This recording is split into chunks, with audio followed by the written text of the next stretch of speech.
Welcome back to Style Esports Grand Finals of the Targon Division.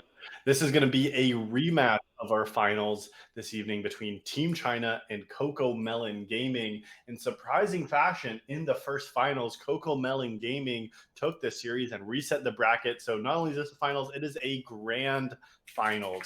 With me, I am Llama. Alongside me will be All Out Potato on the cast and Alternative on the analysis in between games here. And we are ready for game number one of Pick and Ban, y'all. You excited for this best of five? I am very excited. We're already going into bans here. Looks like so in their first series last week that we saw, Gragas was a priority pick for a couple of these teams here, so that's already off the table. I'm thinking that a lot of the pick and bans are going to be based off of the games that they played last week, because these teams have already felt each other out. So yeah, we'll see how much parallel there is between that and last week. Yeah, I mean that's part of the thing is these guys already have four games set against one another, right? And so very recently, and Team China, they were the squad that was coming into this entire playoff run as one of the top seeded teams here in our Targon division, number one seed. CocoMelon was the first seed here who got knocked to the lower bracket, while Team China had a dominant upper bracket run. But after those four games, I mean, you got to be a little bit creative now, I think, if you're Team China, because clearly the strategy they had that they played all the way through the first finals seems like it got figured out a little bit. Hey, Alternative? Yeah, definitely. So Team China in the last series took the first game, but CocoMelon brought it back, taking the next three games after that. So they definitely have a lot of momentum coming into this series. We'll see if they can keep that going, or if Team China was able to kind of analyze what went wrong, and correct those mistakes. Yeah, and some pretty common bands like you mentioned, the Gragas Priority that we saw in the last series, as well as champions that have some great engaged tools in lockdown. Rel and Maokai both off the table, both a couple of ADC bands as well for Big White Shark and a Tonanika as well in the bot lane with this Ash and Misfortune.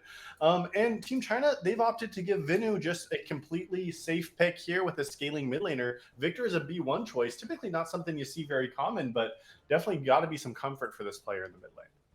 Yeah, Victor's definitely a safe pick. I think that's the kind of pick they've been giving to Vinu this entire playoff. So he's been playing like the safe control mages that scale. And a lot of times they have their two carries in the mid and the AD have kind of like a scaling role, whereas their top and jungle either play, like some tanks or some early game champs. So we'll see if they fall back onto that as well here. Yeah, and I mean, already we're seeing an Ezreal as a response from CocoMelon, as well as a Bard being hovered. I'd like to see that getting locked in, giving me Yeah. some DRX versus T1 Game 5 feelings. And it's like, all right, hey, they Oh, picked an there you go. immobile carry, and there it is. Give me Bard. Barrel is saying, give it to me. This Yep. time it is nice to meet you piloting that champ. Not something you typically see in the highest levels here, but nice to meet you. 22 games themselves on this pick this season. Definitely some proficiency on the champ. And I mean, already, even with the Victor pick, like that is a very easy target to throw an ultimate on top of. Yep, looks like both teams falling onto comfort in this first game, which makes a lot of sense. Um, I don't think we're going to be seeing any crazy picks. I think both teams tend to draft pretty standard. So I think a lot of it will come down to how the game is played. Personally, I think our eyes are going to be on the junglers. Looks like just based on the last series that they played last week, the jungle impact was, kind of what determined the game state. So we'll see if that's also how it goes this week.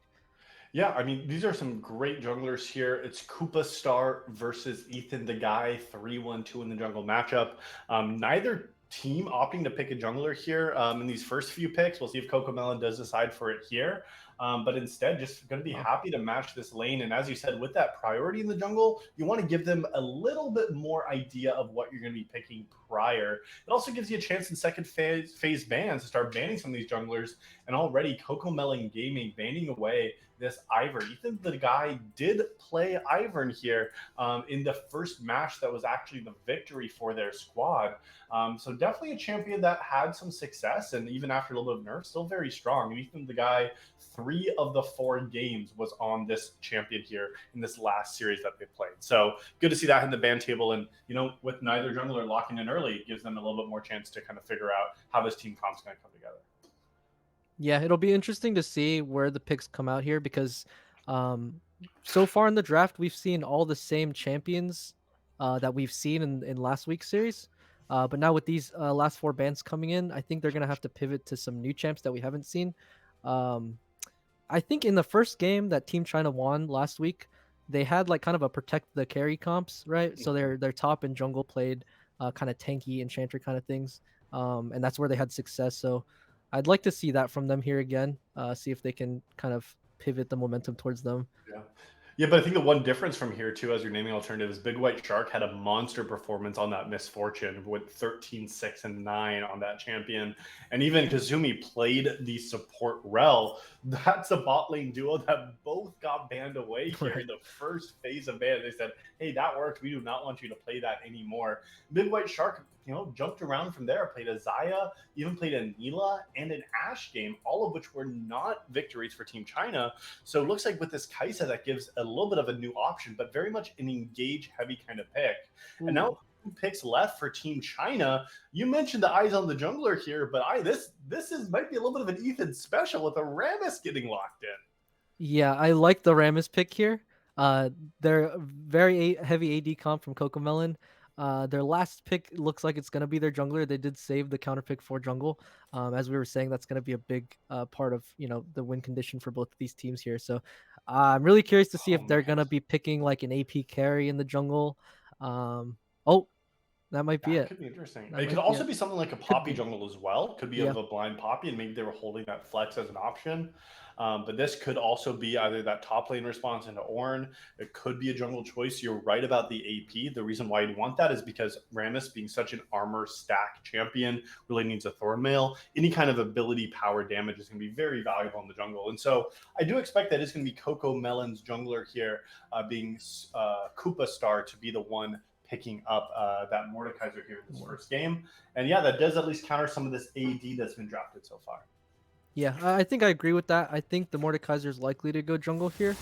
Um, we'll just have to see if the Mordekaiser is enough to get through this Rammus and the Ornn. Other than the Mordekaiser, I'm having a hard time seeing how CocoMelon can shred through these tanks that are stacking armor. Alistar, Rammus, Ornn are probably some of the tankiest champions of the game if they're able to just stack pure armor. Yeah, we'll have to see Yeah. about that. Yeah, you're absolutely right. I mean, this is very similar to the game one victory that Team China had, and Alternative kind of called that out here. Having a protect the carry kind of style. 3 of these beefy boys, critically, they don't have the Ivern as that enchanter role. But when you have Alistar, Rammus, Ornn, like, these are big boys that are just going to jump in the front line, and hopefully Kaisa Victor have enough to kind of do it and hit from the back. Vinu is one of those players that, when they can get some comfortable leads, are known to dish out high damage and have success. The Rise was critically that victory that they picked up, and Vinu, as even though they have a lot of ADCs in their kind of match history, really do enjoy playing these kind of mages. Whether it is the Rise, the Lux, LeBlanc, and Ari, we've seen as well from this player. So definitely comfort. And I mean, I think as you're going into a grand finals best of 5, comfort is something with the bracket reset that in a game 1, you want to try to play a style you're comfortable with, and just try to get an advantage. Because so far, after that 3-game sweep, after the 1 win that Team China got, CocoMelon's been on a rampage here. Yeah, yeah, and I agree. CocoMelon's on fire going into this series. But I do actually like Team China's draft. I think coming out of this draft, I really think it's going to be difficult for CocoMelon to deal with these tanks unless they're able to get those early leads, which is going to be up to how the junglers play these early games. Yeah, it looks like actually the Mordekaiser may be going top if they're not doing any swapping business here. So the Poppy jungle into the Rammus is an interesting matchup. I'm not too sure. I wonder if you can give any insight on that. Yeah, it is interesting matchup. I mean, as you mentioned, the Poppy was picked blind, and I thought the Mordekaiser would have been a good jungle answer, and maybe there's some shenanigans happening, but, it feels like Poppy has actually been a pretty premier just blind pick jungle because of the damage and gank potential it brings in, as well as denying some of these big dashes that we've seen as primary engages from the support role. Alistar being one of those. Like, if you have that steadfast presence, you can just stop that headbutt engage. It gives you a lot of space for Jason Ezreal to poke behind. However, in the specific 1v1, like Rammus does not care about a Poppy W, right? Like Right. Rammus can just jump on top. That's not going to get stopped at all. You can just roll on forward. There might be an interaction with getting grounded with like the little last part of Rammus's dash. Um, but ultimately, I don't think Rammus is going to be looking to take too many fights early on. I would give the edge to Poppy at least in that matchup. But it's primarily, I think, as you named with the importance of the junglers, the crowd control that these players are going to bring into their lanes. Jace and Victor, with the exception of Victor's W, these are not very high CC lanes. And bot lane, you got a little bit of CC from the Alistar, but again, you're going to be relying on these junglers to really set up a lot of these plays and be committing the crowd control in this primary engage to set up their squad. So that's really what we need to see from both these junglers, because both of them want to be in the fray in these games. Right, right. Yeah, and going back to the Mordekaiser going top, I do like it in the top lane, because Mordekaiser is going to be able to kind of shred through the Ornn if the Ornn's early stacking armor, which I think in this kind of game you might want to be early stacking armor just for the later parts of the game. So the Mordekaiser I think is a good answer for the Ornn. Um, I think both teams liked to play around like jungle gank setups in the first series, and Mm-hmm. it's looking like CocoMelon has less of that this game. The Bard does have the stun. The Jace has like a knockback. Mord has his pullback, but they're not like incredible gank setups Yeah. compared to the side of Team China. So, yeah, just coming out of this draft, I think I do like Team China's chances going in to this game. But CocoMelon is still on fire. They still do have the momentum from last series. Yeah.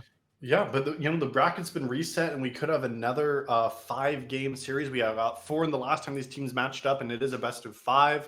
We're going to find out in just about 2 minutes on the other side of this short spectator delay what happens in the grand finals of the Targon division. We got Team China and CocoMelon closing us out on Style Esports for season 15. Game 1 will be underway in just a minute after we be right back.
Welcome back to Style Esports Grand Finals of our Targon division. It is a best of 5 again between Team China and CocoMelon Gaming. The bracket is reset. The players are ready.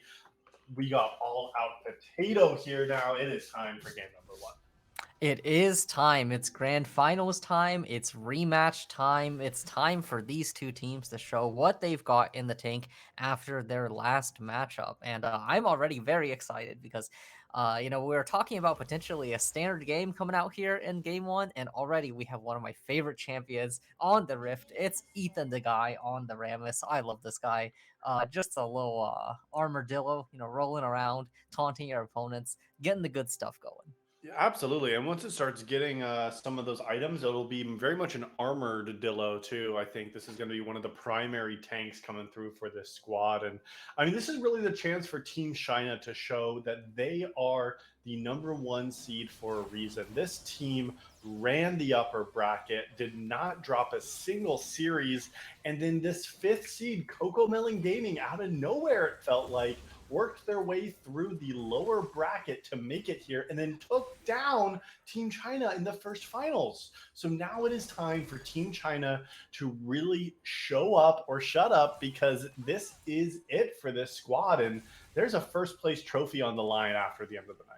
Yep, absolutely. It all comes down to this series. And it is worth noting, too, that despite Team China making it through the upper bracket all the way, they didn't really have the smoothest ride, right? Like, they had a number of different 2-1 series, whereas in the lower bracket, Team CocoMelon have really been dominating their way through all of their matchups and even beating Team China that last matchup. So, they've got a lot to show tonight, potentially. Absolutely. And I think that's part of the thing of Team China, too. Even though you have been the 1 seed, it hasn't been without its flaws. In the best of 5, I think just even more of those flaws did get realized. But in this first draft, at least, they are back to something standard and comfortable to them.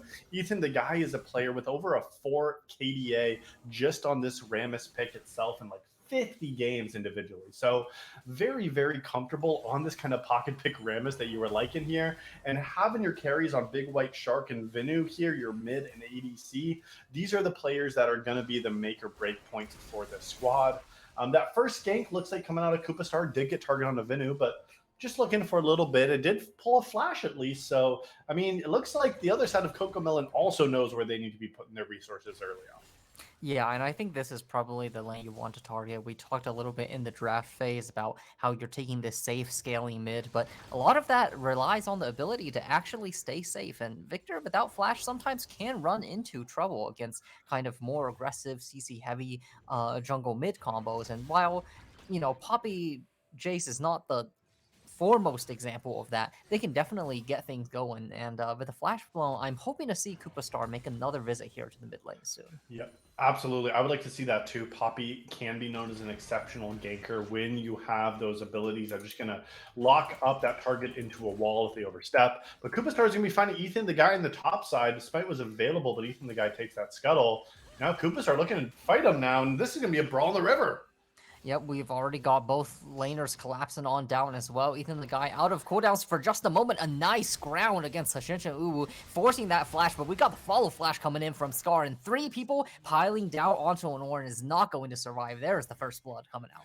Yeah, Ethan, the guy, ultimately got out alive, and Koopa Star, once they realized that Ornn was grounded, that was going to be the fresh target for him. A little bit of trading on the bot lane already, but looking like none of it's going to stick. They just want to get this wave in. Team China wants to try to crash this double minion wave in here, but looks like Etonanika and Nice to Meet You are going to be able to freeze outside their tower, so that makes Alistar very hard to make any kind of engage happen. So it looks like just going to try to crash this in here. But yeah, that was that top lane play. A good punish looked like out of CocoMelon Gaming. Yeah, definitely a great find there and a great follow from their laners. And now it's both solo laners without the flash, Ornn also investing the TP to get back into lane. So a big win there on the top side. Yep. So now some resets are coming up. The first dragon of the game has spawned. And I think what you named there too, Potato, about this mid lane scaling, safe and scaling champion, you called it out. It has to be safe and it has to scale.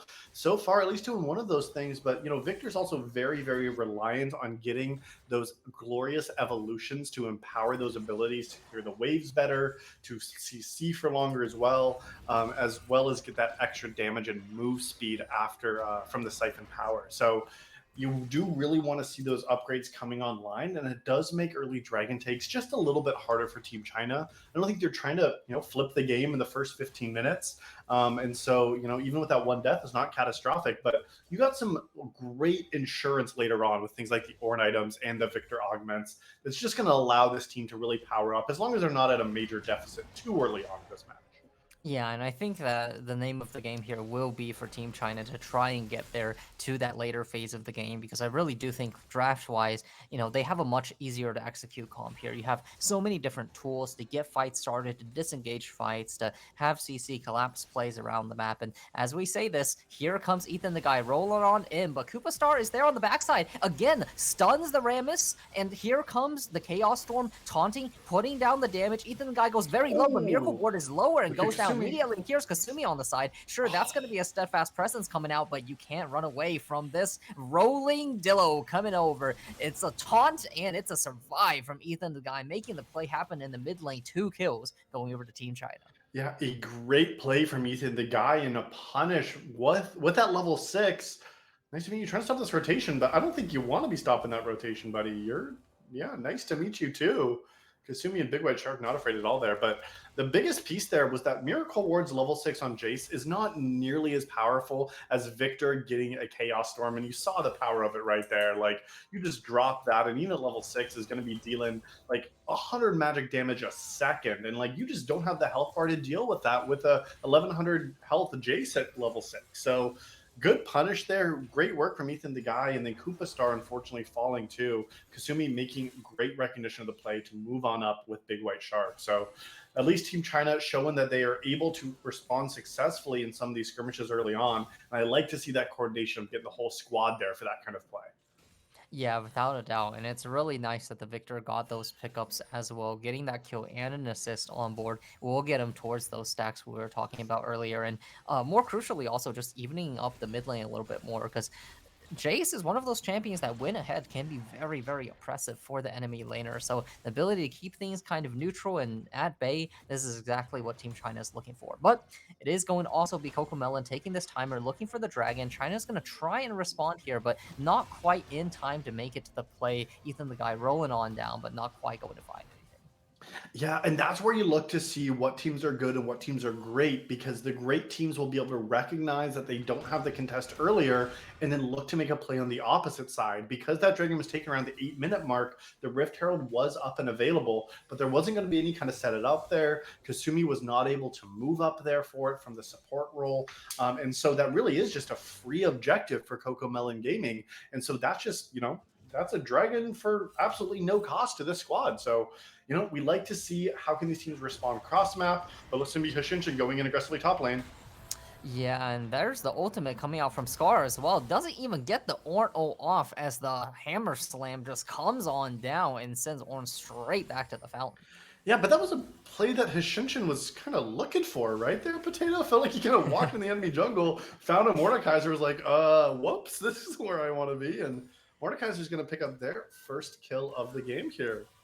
Yeah, it did look like he was looking to throw hands, but instead the only place he was getting thrown was straight back to base. But hopefully that will be a one and done mistake on that one. Ornn and Mordekaiser is one of those very interesting top lane matchups, right? Because both of the champions have the ability to deny each other's ultimates. But hold that thought, as here we go, Ethan the Guy crashing on in. The Bard ultimate is going to be dropped, but it's not going to be quite enough. Nice to meet you is going to fall to Big White Shark here, picking up the kill, getting in this wave. Maybe there's a chance of a follow-up dive too if Etonatica stays around for too long. But yeah, and Kasumi is level 6 and had the ultimate available. You have so much survivability with the Unbreakable Will. 55% reduced damage actually does give you the ability to take the dive, but health bar's low and it does give up your back timer. So instead, we'll take that. And with that second kill, Static Shiv already completed now for Kaisa.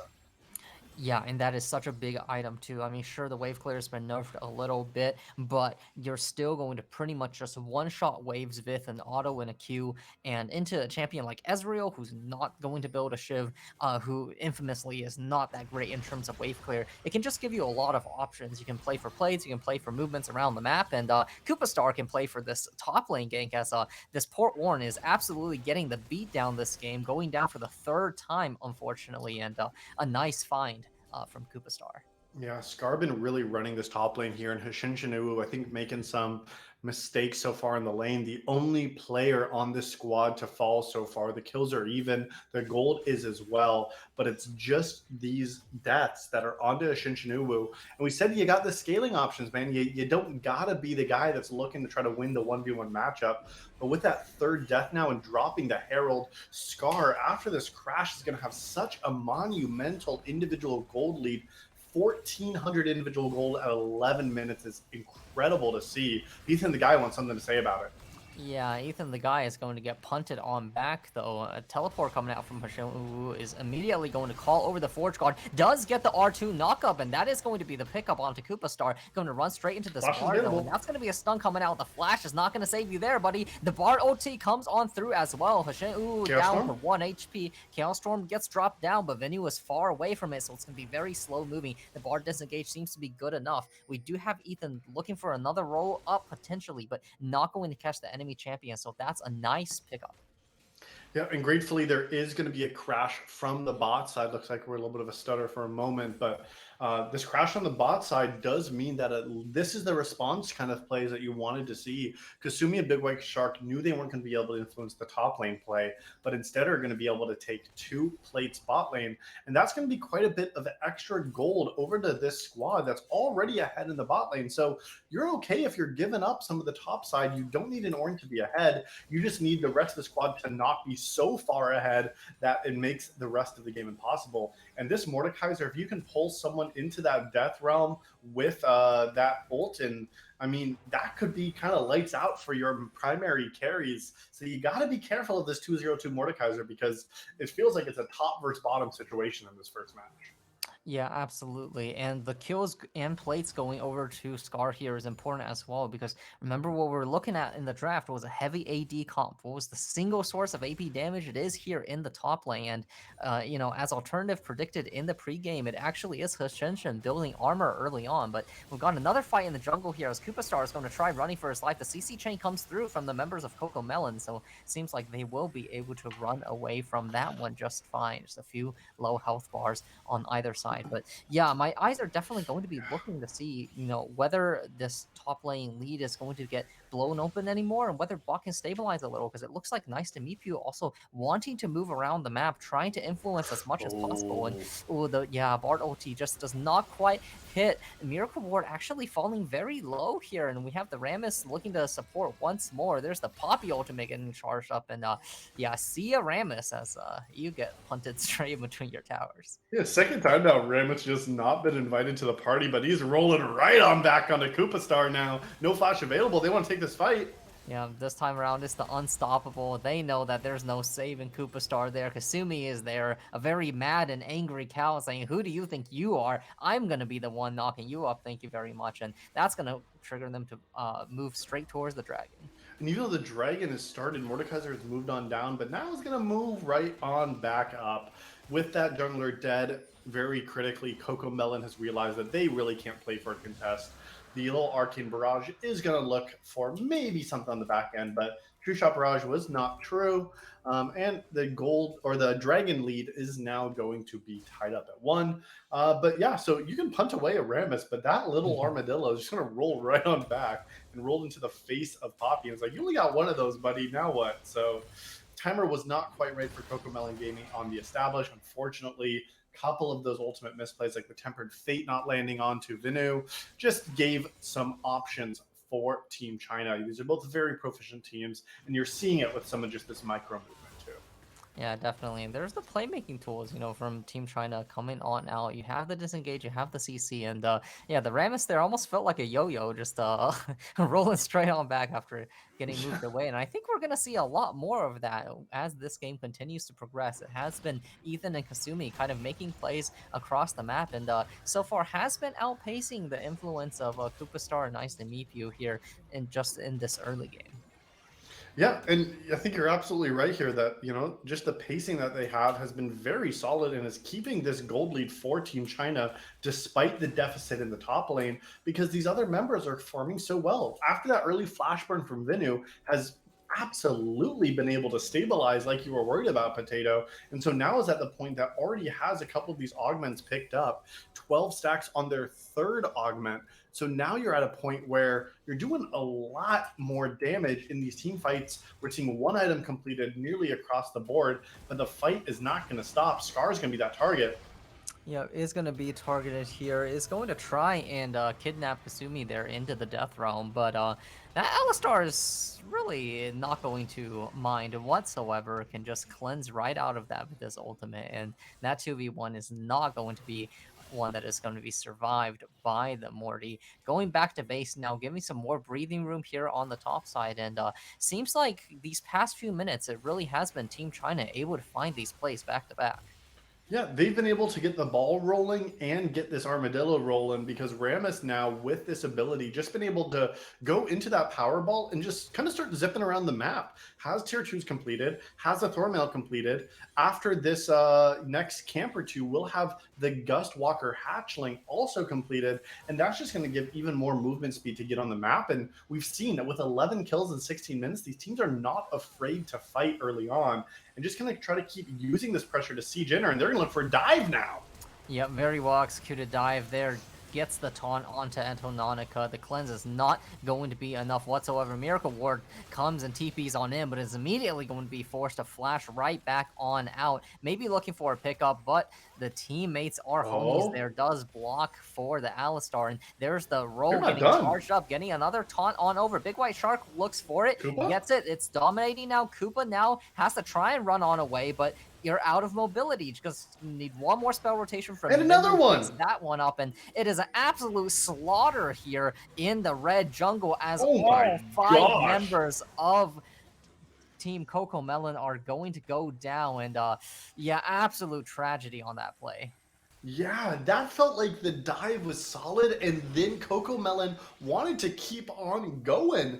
Then Team China just sat in the enemy jungle and just let members come on in, and then just smacked him down one at a time. Scar tried to clean it up, but they were the biggest member in that fight, and were not there when the fight happened. So just recognizing this power spike, like we had just alluded to, with Victor becoming so strong, Kaisa now sitting at him and a half, and just like you have the tools and the abilities to just go on forward.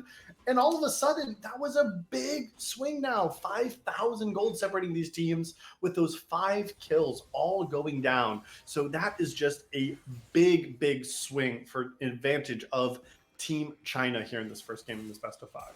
Yeah, and I fear that this gap may only continue to widen as the game progresses because all the playmaking tools are on the side of Team China. They have the CC, they have the front line, they have the ability to force plays. And if you look across at CocoMelon, what are your disengage options? I mean, you have a Poppy ultimate, that's a one-time use on a long cooldown. You have a Mordekaiser kidnap on a single person, and you have a Bard ulti, I suppose, but that just seems to pale in comparison to what Team China is bringing to the table. Stun doesn't even quite land onto Big White Shark and just immediately turns it right back around onto Koopa Star. This Poppy getting absolutely torn down on the dive there. 0 and 5 not going the way they wanted to end this game, and it's another pickup for China.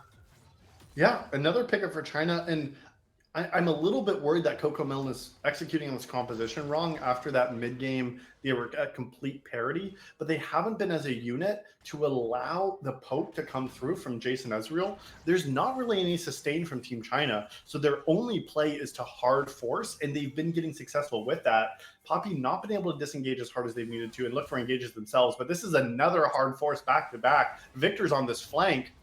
Yep, a fantastic TP flank here. It's going to be the damage going down onto this Ezreal, taken down immediately, and the next is going to be Scar in their sights, already flashing on away, but the taunt goes on down, and now it's going to be the members of Team China pushing on forwards, trying to pile onwards. Miracle Ward on the side, trying to add some damage there as the Jace, but forced to now just watch as Big White Shark goes legendary, cuts down the Mordekaiser. That's going to be a 2-for-0 free pick up there. Pings go down onto the Dragon, and these engages are not stopping anytime soon. Yes, and engages are really all that Team China have, and because they have the advantage, these engages are working. They're able to just force. That was a very low mobility Victor, teleporting behind enemy lines and just taking the fight right to CocoMelon Gaming. And again, CocoMelon Gaming's response has to be grouping as a unit, using Jason Ezreal poke to try to whittle down some of these health bars, specifically on these squishier targets with Victor and Kaisa, because they don't really have any sustain. But that's just not able to happen. Instead, CocoMelon Gaming is just trying to 5v5 straight up, and we've been seeing how those have been going. Yeah, it's not going to go in their favor, and really, I just think it's going to be so much easier for Team China throughout the rest of this game. You see champions on your screen. You got an Ornn ulti. You got Rammus rolling in from the hills. You got Alistar flash engaging. Any of those tools every time now with this gold advantage they have. I want to see them continue to force here. I want to see them start pushing down towers, going for this Baron potentially, and we'll see if CocoMelon has what it takes to hold against aggression. Yes, you're absolutely right. Like any champion on your screen, if you have numbers, you can fight it. However, Kasumi now by themselves, no numbers to speak of. But again, Koopa Star doesn't have any damage themselves. Has to just run away now. Tonanika might be in trouble. There's the knockup. Yep, is going to actually get predicted by Ethan, the guy there, and the Kaisa ultimate is going to chase easy as you please. Legendary now on this bot laner. 700 gold shutdown and 10-0-2. And with the ADC off the map, that's going to be all that they need to be encouraged to start this Baron here, picking up the honey fruit for some additional sustain. Looks like they are maybe a little bit nervous about any additional poke coming out here on the Baron, so are going to back off for the moment. They want to 14 fight seconds, again. but no, is going to find the taunt onto Nice to Meep You. They're forcing out the Poppy ultimate for just a set of basic abilities from the Rammus. Now that's what you call value. Yep, and this Rammus not able to roll back in quite yet. Nice to meet you. Happy to just run away now, but as you see this, it is just champions on your screen and Team China pulling the trigger. They don't even need to start the Baron, because the only way that they can really lose these fights is if they allow themselves to get poked down way too long by CocoMelon Gaming. So instead, they get a pick, they get more gold, and now, as we see this Baron still alive, you can just look to reclaim that vision space and then just take a fight on any member you see on your screen. So we'll see what the response is going to be. You see that the squad of CocoMelon Gaming resorting to a 1-3-1, but it just means you have to be so patient with these waves. Tonanika cannot catch the wave in neutral state. Has to let it come in. You just have to succeed everything in the river, because any kind of fight that Team China is able to take, they absolutely will try to. Yep, and here's the vision control you were talking about earlier, moving together as a unit into this Baron area, putting down their vision, maybe looking for a pick in the jungle here. There is some Jace poke coming on through, but it's doing paltry amounts of damage to these fat frontliners. Yeah, so now you need to see 3, even 4 items completed from these carries of Jason Ezreal before this damage is really going to make a noticeable impact, because you have 2 items completed on this Rammus now with the Jack Show completed. You have nearly 2 items as well on Ornn. You have a Alistar who's also getting very tanky. So if you're hitting any of these tank members that should be on the front line, there's nothing to do. And now Ethan, the guy, says, I got the armor. I'm ready to just dive the tower. He absolutely does not see that tower. And yep, there's the Kaisa ulti follow-up. Dodges the stun from Nice to Meet You. The teleport comes on in, does force Big White Shark to flash over on top. Ethan, the guy, kind of finding himself a little bit alone here. Is going to be in a 1v3 situation here. Big White Shark trying to support from over the sidelines. The Rammus ulti is going to keep us for now. Here comes the Ornn for, and that's the re-engage that they're looking for. Rammus even thinking about joining back in on the fight. Not going to do so there. A nice multi-man knock-up, and health bars are going on down. Scar almost gets the turn, but not quite enough of a find there. Koopa Star running for their lives, and Bard just ambling around in the backline, not able to contribute anything more. And there's the turn play. It looked hopeful for a moment, but Team China still takes the win. Yeah, Team China at least trading 1-for-1 at the second part of that play. Like, that's what CocoMelon needs, is just some traded even fights. because any kind of disadvantageous numbers are not going to be good for them. You have to really try to play longer fights. And I mean, Team China does so well when they're playing with aggression, playing from ahead, and playing confidently. And this first game is demonstrating exactly that. It is going to be Shinshin getting very low here, though. Flashes away, but still gets hit by the True Shot Barrage. Miracle Ward wants to find a chase on down, looking for the Shock Blast, but it is a disengage from Venue. The gravity field going to stop anything further from the chase, and not able to find that pickup. Yeah. And now we got Dragon coming up in another 20 seconds. Baron still on the map, and we'll have to see what the next play is going to be here. Yep, so it is still a 3v3 on the top side. Neither team really wanted to take that fight because they want to reset for this Dragon Timer regardless. So, yeah, there wasn't really much of a threat there. I thought Big White Shark was going to pick up the red buff, but does not seem to have it. I don't know if they realize this here, but it's getting pinged now. Big White Shark will be able to pick that up. And now with this Dragon alive, any team fight that's just a 5v5, Team China will win. So CocoMelon trying to get damage down early. Ezreal and Jace both here now. But again, they're just going to hard force. Here goes Ethan. Yep, Ethan doing the same thing he's been doing all game, getting in the taunts, and there's the CC chain going on down. Koopa Star is knocked out. This could be their fight. Alistar is still in his ultimate. One goes down, and Ornn has come in from the side. Big White Shark comes on and jumps on in. Legendary now. Scar is going to go and take this Kai'Sa into the death room, doing heavy amounts of damage, but Big White Shark is dishing it back. Does get the 1k shutdown, but goes down in exchange, and now Hoshinshin is going to push forwards onto the tower. Bard's going to be the target for the moment. A flash forward from Ethan and a flash forward from the rest of the team as well is going to be an ace. They do trade a few members back for it at least, but that's going to be the tower going down and then another winning team fight. Yeah, Team China is not giving any space for this poke to come through, Potato. You saw that it was Ezreal and Jace trying to position to get a little bit of chunk damage down, but Ethan just says, I'm just rolling right on in and we're going to make this fight happen. Koopa Star with a great disengage, had the Keeper's Verdict to try to buy some space, buy some time, but unfortunately, Big White Shark has an ultimate that just brings that Kai'Sa right on back with the Killer Instinct. So again, just not enough. And even though Etonanika stayed alive for that entire fight, it's a 0-5 and 0 and was 0-4 and 0 Ezreal. And at 2 items with no penetration, there's really not a way to just do meaningful damage to take down these big tanky members. Koopa Star though going in, and the team is reset now, 4,000 health. This is going to be a continuation fight. Yeah, Team China overstaying their welcome on the map a little bit here. We'll see if they have enough to try and turn it around, but it is going to be the Dragon claimed at least. The health bars are low, and if they end up staying too much longer, it could be trouble, but seems like they get the memo, do start their bases after that series of fights.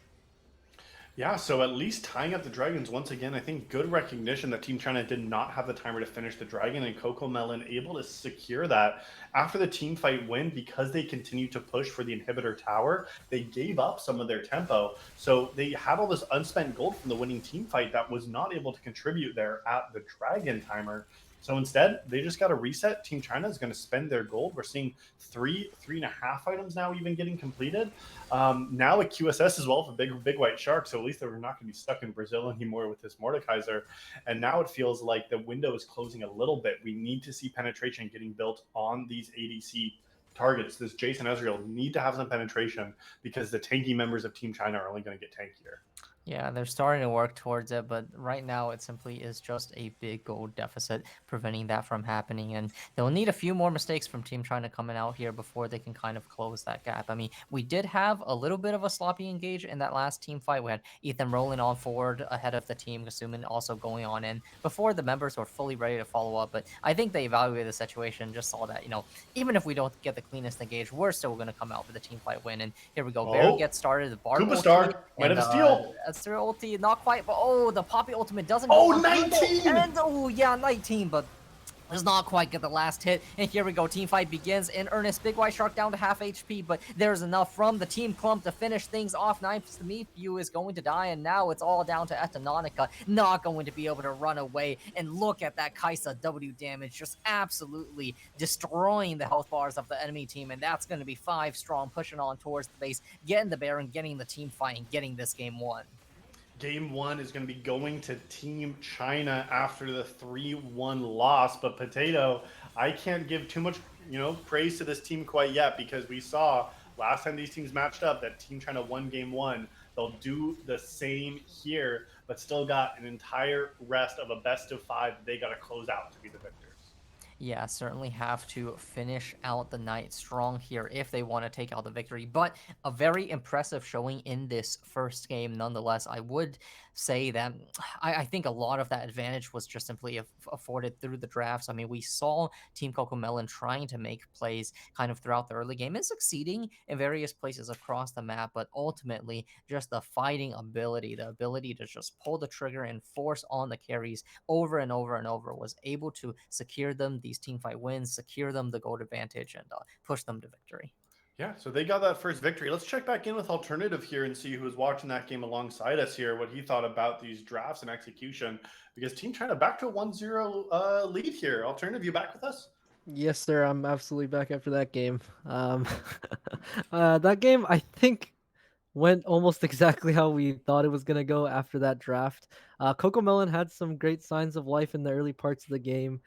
Sitting behind the Ornn, getting that Mordekaiser head was a great look for them. But ultimately, yeah, the draft diff was pretty apparent there. Yeah, and we saw some responses. CocoMelon thought that they've had enough poke here. We mentioned that they didn't have enough of the kind of split on the damage profile, and we saw that get abused, right? Like they just couldn't shred through the Alistair Rammus Ornn here in the front line. So, beyond some of these kind of, easy things to shift in terms of picking AP, what does CocoMelon need to do? Because we've seen them go down in a game and then bring back that momentum. So CocoMelon definitely can do this. What needs to happen here in game two now? Yeah, so I think Team China did a great job setting up kind of like a sneaky bait in that first draft, picking the victor first, making the CocoMelon feel comfortable, picking their mid response with the Jace. But they kind of got trapped into that full AD comp. So I think maybe for this game too, they need to focus more on making their own coherent comp rather than just picking reactively to Team China's comp. And yeah, if they're able to get together a coherent comp, we saw the signs of glory for them in that first game, despite being so far behind. Yeah, we'll have to see about that. Yeah, you're absolutely right here. I mean, Potato and I were kind of calling out during that game that there were winning options for CocoMelon in that first match. The Mordekaiser, like you pointed out as well. But it felt like, yeah, stylistically just didn't quite work. You're right about the reactive drafting that we saw as well. And Team China was just able to execute. They said, we were going to pick a comp that we like, that we know that we can play aggressive on and punish and show you why we are the first seed here. We want to really show that we have the confidence coming back into the series. And I think CocoMelon didn't really draft with confidence here, didn't really say, let's try to push the tempo. They're playing much more reserved and safe. And I think it came back to bite them a little bit in that draft, as we saw, because CocoMelon just unable to get any meaningful leads in team fights, and then just could not 5v5 at all after like the 10-minute. Yeah, and it did look a little bit impossible with that draft. But yeah, drafting aside, we saw kind of what we were talking about, the jungle impact in the early game. And interestingly, seeing how effective both teams were at rotating to these early jungle plays. We saw a Yeah. lot of early, 3-man, 4-man skirmishes. That is nice to see. So yeah, I think we were correct about the jungle impact there. Also, we saw that CocoMelon is really good at getting objectives when they're even and ahead. They got that first dragon completely uncontested, just off of I think superior map rotations and all that. And even while I think 8K behind, they were able to sneak a dragon away. So if they're able to play to their strengths, regardless of draft coming into game two, I think they of course have a great chance of coming back in, and maybe we'll see a repeat of last week. Yeah, because that is, always the challenge in the best of five is you got to be able to bounce back because there are still a lot of games to play here. We're going to have to find out. We're going to be getting into the draft for game number two in just a minute here, but we will take a quick break. We're going to be continuing with the Targon Grand Finals between Team China and CocoMelon for game two, just on the other side of the short spectator break.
It is time for game number 2 this evening of our best of 5 of the Targon Grand Finals between Team China and CocoMelon Gaming. After a dominant game 1 performance from Team China, we have to see what CocoMelon is going to be bringing for game number 2. This is a squad that reversed the next 3 games last time these teams matched up, just last week, and we have to see if they can do it again. Some bans coming through here. That Gragas, that priority, banded away once again. Yeah, it looks like similar bands coming in from last game. Actually, looks like almost identical bands so far. Yeah, we'll have to see how these teams are able to adapt. It's interesting. I think CocoMelon decided to swap to the blue side. Is that correct? Yeah, so losing team gets to decide. So they did decide to take blue this time. Yeah, so I'm curious to see if they have a priority first pick in mind. I think generally in this level of competitive, I think most teams prioritize the red side, just because of the counter pick options. But because the counter picks maybe went south for them last game, maybe they're just looking to swap it up a little this game. Oh, whoa! yeah. Priority on a Victor. I'd be surprised to see that locked in. The one pick that was not banned, or the one champion that was not banned, is the Ash. That was something that was not locked in on the ban table this time, but was on the ban table last time. I am surprised that teams don't have a different draft plan coming up from the red side versus the blue side, but similar bans. The only difference was Kaisa. I honestly am not opposed to that getting banned at all, because this is such a strong pick. And it's yeah, you kind of got to deal with it somehow. And they just said, we're going to deal with it by banning it. But critically, here's the Ash now getting banned away here. Potato, is this still a good ADC pick? I know it's something that has had strengths along the way, right? Yeah, I think it's got a fair bit of presence this patch, and there's been kind of like this Trinity Shiv build coming out for Ashe, which traditionally has a lot of troubles with wave clear, so that's helping out the champion a lot, and just having a bit of that durability. But the Q changes on this champion too also bring in a lot more DPS, so certainly I think a very viable pick. Yeah, a very viable pick that they will be pairing once again with Kasumi's Alistar. I mean, a strong bot lane 2v2 as well, but not known as the highest damage. And so, CocoMelon might now draft to some tanky boys because, you don't have any kind of tank shred yet. So CocoMelon's got to respond now. Expect to see their bot laners, as Alternative mentioned, right? We're going to probably see Prio on jungler, so probably going to wait to see them until the second half once again. Yeah, it's looking like that's what's going to happen again in this second game. Yeah, I think. Oh, the Sivir coming out. So yeah, some pretty stable bot lanes. It looks like not super crazy high damage from the Ashe or the Sivir early in the game. I think it's interesting that CocoMelon is going for, if they do lock in the Sivir here.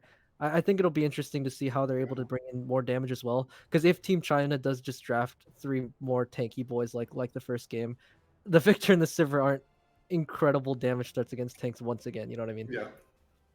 Yeah, and that seemed like that was kind of a key piece, right, Potato? It was the tanks that just couldn't get shredded through from Team China. CocoMelon just had no answer. I think that was part of it. I think maybe a bigger part of the picture was that CocoMelon just didn't have any tools to stop the engages from coming on through, and also not really any tools of making plays themselves. And, even with this game, with the first pick Victor, I'm a little bit frightened for it, because if you pick kind of a hard forcing setup here, this can be a very vulnerable in the mid lane. And Ahri, you have the charm coming through. If you have a ganking jungler coming through, as well as potential Ashe arrows and Alistar roams, this mid lane can be starting to get very volatile. Yeah, and it's a volatile lane that the Victor we were worried about in game 1, but it was actually the mid laner with Venu not getting punished at all. Finished lane phase with 0 deaths, even being immobile and not having a flash up, and Koopa just not able to punish it. But I mean, Venu knowing the champion, knowing the weaknesses, and we'll see how well they know this side of the Ahri Victor lane, definitely could be punished. And if Miracle Ward doesn't have a lot of comfort on this pick, and I'm not seeing it, it feels more like a takeaway. Alternative, it feels like they're going back to that reactive style of drafting. Said, hey, you wanted this, so we're going to pick it instead. Is that a good thinking for this? Yeah, that might be what they're thinking. The Sivir into the Ashe can maybe spell shield some of that engage that they got. But yeah, like Potato was saying, I'm a little worried about CocoMelon if they don't have those tools again to either engage or disengage. They have the Sivir ult right now to look for fights, but it's still not anything really hard or anything like that. And Team China once again has some great picks on their first side of the draft. So yeah, what are they going to pick here for R4? Will they keep going for that pick? Top laner blind? Rammus Oh, again. back, Okay. back to the Rammus. This guy's Yeah. cooking. They said, you got to show me you can beat this champ before I show something else. Yeah. The Yeah. Rammus obviously was very powerful in the game one. They do have the Victor this game, so maybe he's just feeling himself on the Rammus. We saw that he was extremely proficient on the Rammus. And yeah, if it's not broken, why fix it, right? Yeah, and so I'd be surprised to see CocoMelon go back to the Poppy, but with a few seconds left in the draft, Koopa looks like they will be locking this in once again. It's a reactive draft, it feels like, again, coming out from the side of CocoMelon Gaming. And I mean, the problem was CocoMelon got engaged on, didn't have a hard way to peel and reset the fight, and then Team China was just like diving towers and doing that. So we'll have to see now how that shakeup is going to happen. Maybe it's going to be a Poppy top this time with J4 being hovered. We'll have to see with this last pick. Maybe Poppy's going top, but again, maybe it's better for the Ari. I'm not loving it though, and it is. Looks like it's going to be Scar piloting the Poppy now in game 2. Yeah, it is a bit of a shakeup here in the draft. Poppy going top instead. I think, like this a little bit more than in the first game. Having that steadfast presence against the Ari can be a big denial factor in the team fights if timed correctly. And I kind of like Poppy specifically into Alistar as well, who's someone who wants to kind of like ult up, be there in the front line, take up space, and the Poppy ultimate can kind of deny that for a moment at least.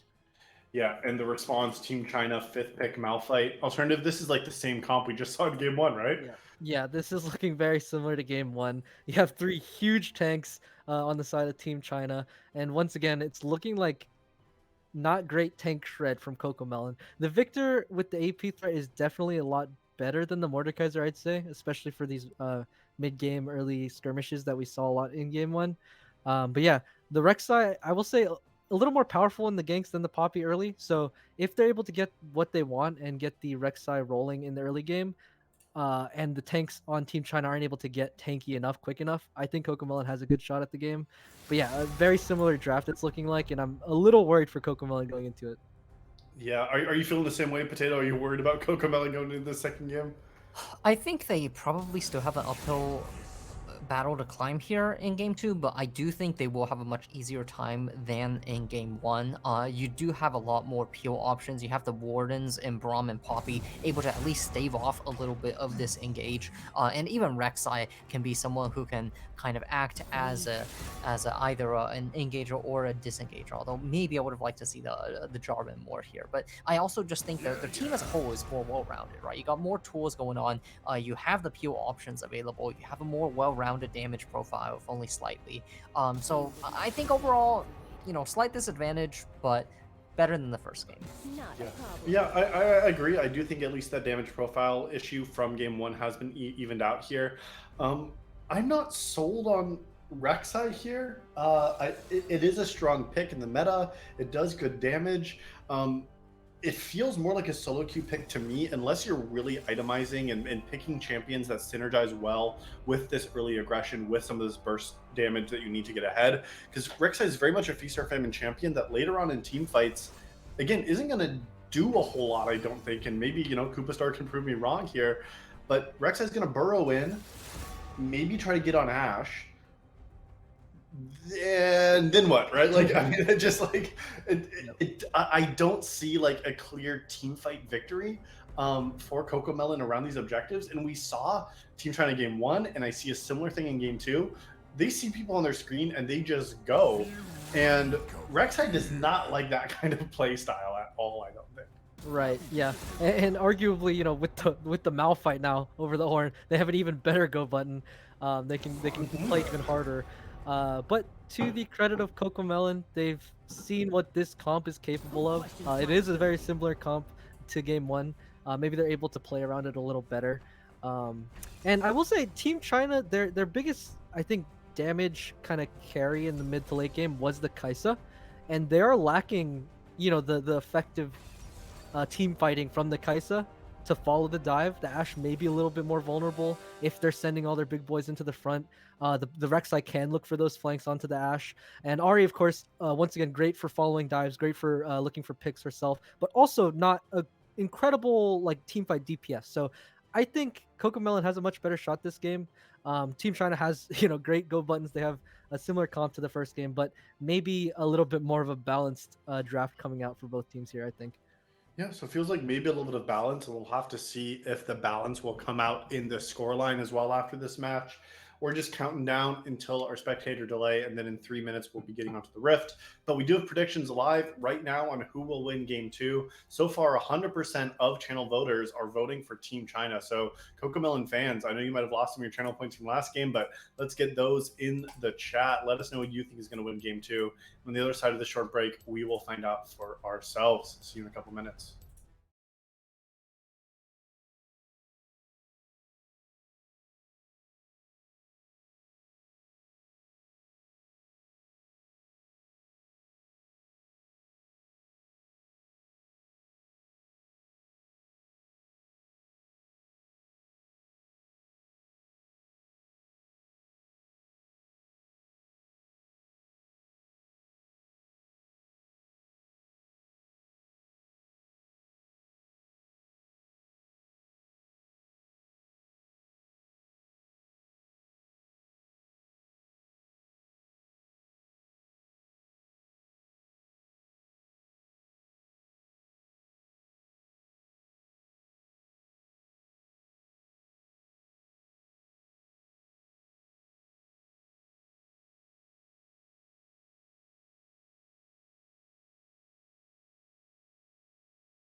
We're getting on to the Rift for the second game here of this best of 5, and on the Sea-Doo, here is Koopa with the rest of the squad, looking to make something happen here in game number 2. Back on the Rift, and this 5-point is going to get met from Nice to Meet You now. See if they can collapse a little bit here. This CocoMelon gaming squad trying to show up here in game number 2 to try to tie the series 1-1 in our grand finals of the Targon division. Yeah, looking to tie it up here. And I do like the look, even though it didn't end up working out. Braum is one of those really powerful level 1 champions, able to get all sorts of things happening on the map there in that first level. I would have potentially liked to see more of a late invade, so that Team China has less of a chance to react there with the 5-point. But all good. It is going to be a few wards dropped into Team CocoMelon's upper jungle there, so the Poppy will be definitely spotted, as the pings suggest here. So they'll know which side they're starting on, but Ethan also actually choosing to path top to bot here. Interesting to see where there's going to be some influence in the bot lane. It is interesting bringing our eyes to the bot lane. We take a look at the double teleports on each side for the solo laners, but 4 unique summoner spells in these 4 bot lane champions here, Potato. We have a ghost, or sorry, we don't have a ghost, surprisingly. We have a cleanse, a heal, an exhaust, and an ignite. Cleanse, heal, very, very defensive, but Sivir feels like, trying to get out of maybe that CC a little bit, whether it's the charm or the taunt, maybe the Ash arrow as well. And on the other end, Big White Shark on this Ash, taking an exhaust, kind of an interesting choice for that champ. Seems like maybe primarily to try to deny the Rek'Sai. Yeah, I am a little surprised by the exhaust here. I think Ashe as a champion is just so much more effective when you are able to have Ghost. And in this kind of team comp in particular, when you got all these frontliners and no real way for the enemy to catch you, Ghost, I think, just allows you to navigate team fights so much better. But also taking advantage of this level 2 is Kasumi there, getting a nice chunk out onto the opposing bot lane bright and early here, and already finding themselves a bit of an advantage here. Yeah, so that advantage is going to come through just a little bit here. Not going to mean too much so far, but... Oh, here's the first gank from Koopa. Yeah, Koopa trying to find it. There's the flash and the flash follow. It is actually going to be first blood secured there against Venu. So that's a very nice find, and the kind of plays that you have to see this Rek'Sai making, known as a very powerful early ganking jungler. And, you don't really have the traditional great setup from any of these 3 lanes, but being able to find that kill, being able to blow the opponent's flash there is definitely going to be very beneficial for them, as Big White Shark maybe potentially in trouble there. Does not get any Braum passive stacks just yet. Kasumi taking a couple there, but instead it is mostly going to be Etonatica on the losing end of a trade once more. Yep, so that trade, as you mentioned, the mid lane trade was burning flashes here. Koopa also using their own. And this was the lane that we thought was going to be a little more hectic. So we'll have to see now, before level 6 is coming, especially for Ari when she gets her Spirit Rush, how that's going to influence.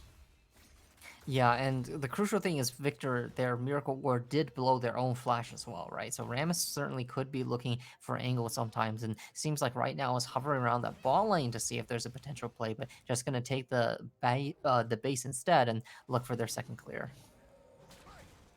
Looks like Koopa hanging around a little bit now. Maybe can turn this gang. Kasumi's already gone in, use their abilities. Yeah, the passive stacks fall off a Big White Shark, though, so staying pretty safe on the Ashe and using their range advantage here is the spot lane. And I would expect them to kind of have the winning end of the lane for now until Sivir can get enough items to reliably just start one-shotting these waves. Ashe will be able to kind of reliably wear down the opponents, and anytime Braum looks to go in, just Alistar combo away and keep on hitting. And here we go, here's another engage going on down. Kasumi this time taking a fair bit of damage, but Braum also being traded back against pretty heavily as well. Lethal Tempo fully stacked here, and again, we're seeing the power of this early 2v2 bot lane. Yeah, so this is a powerful bot lane. Kasumi definitely showing some prowess on this Alistar pick. Happy to keep engaging and going on in.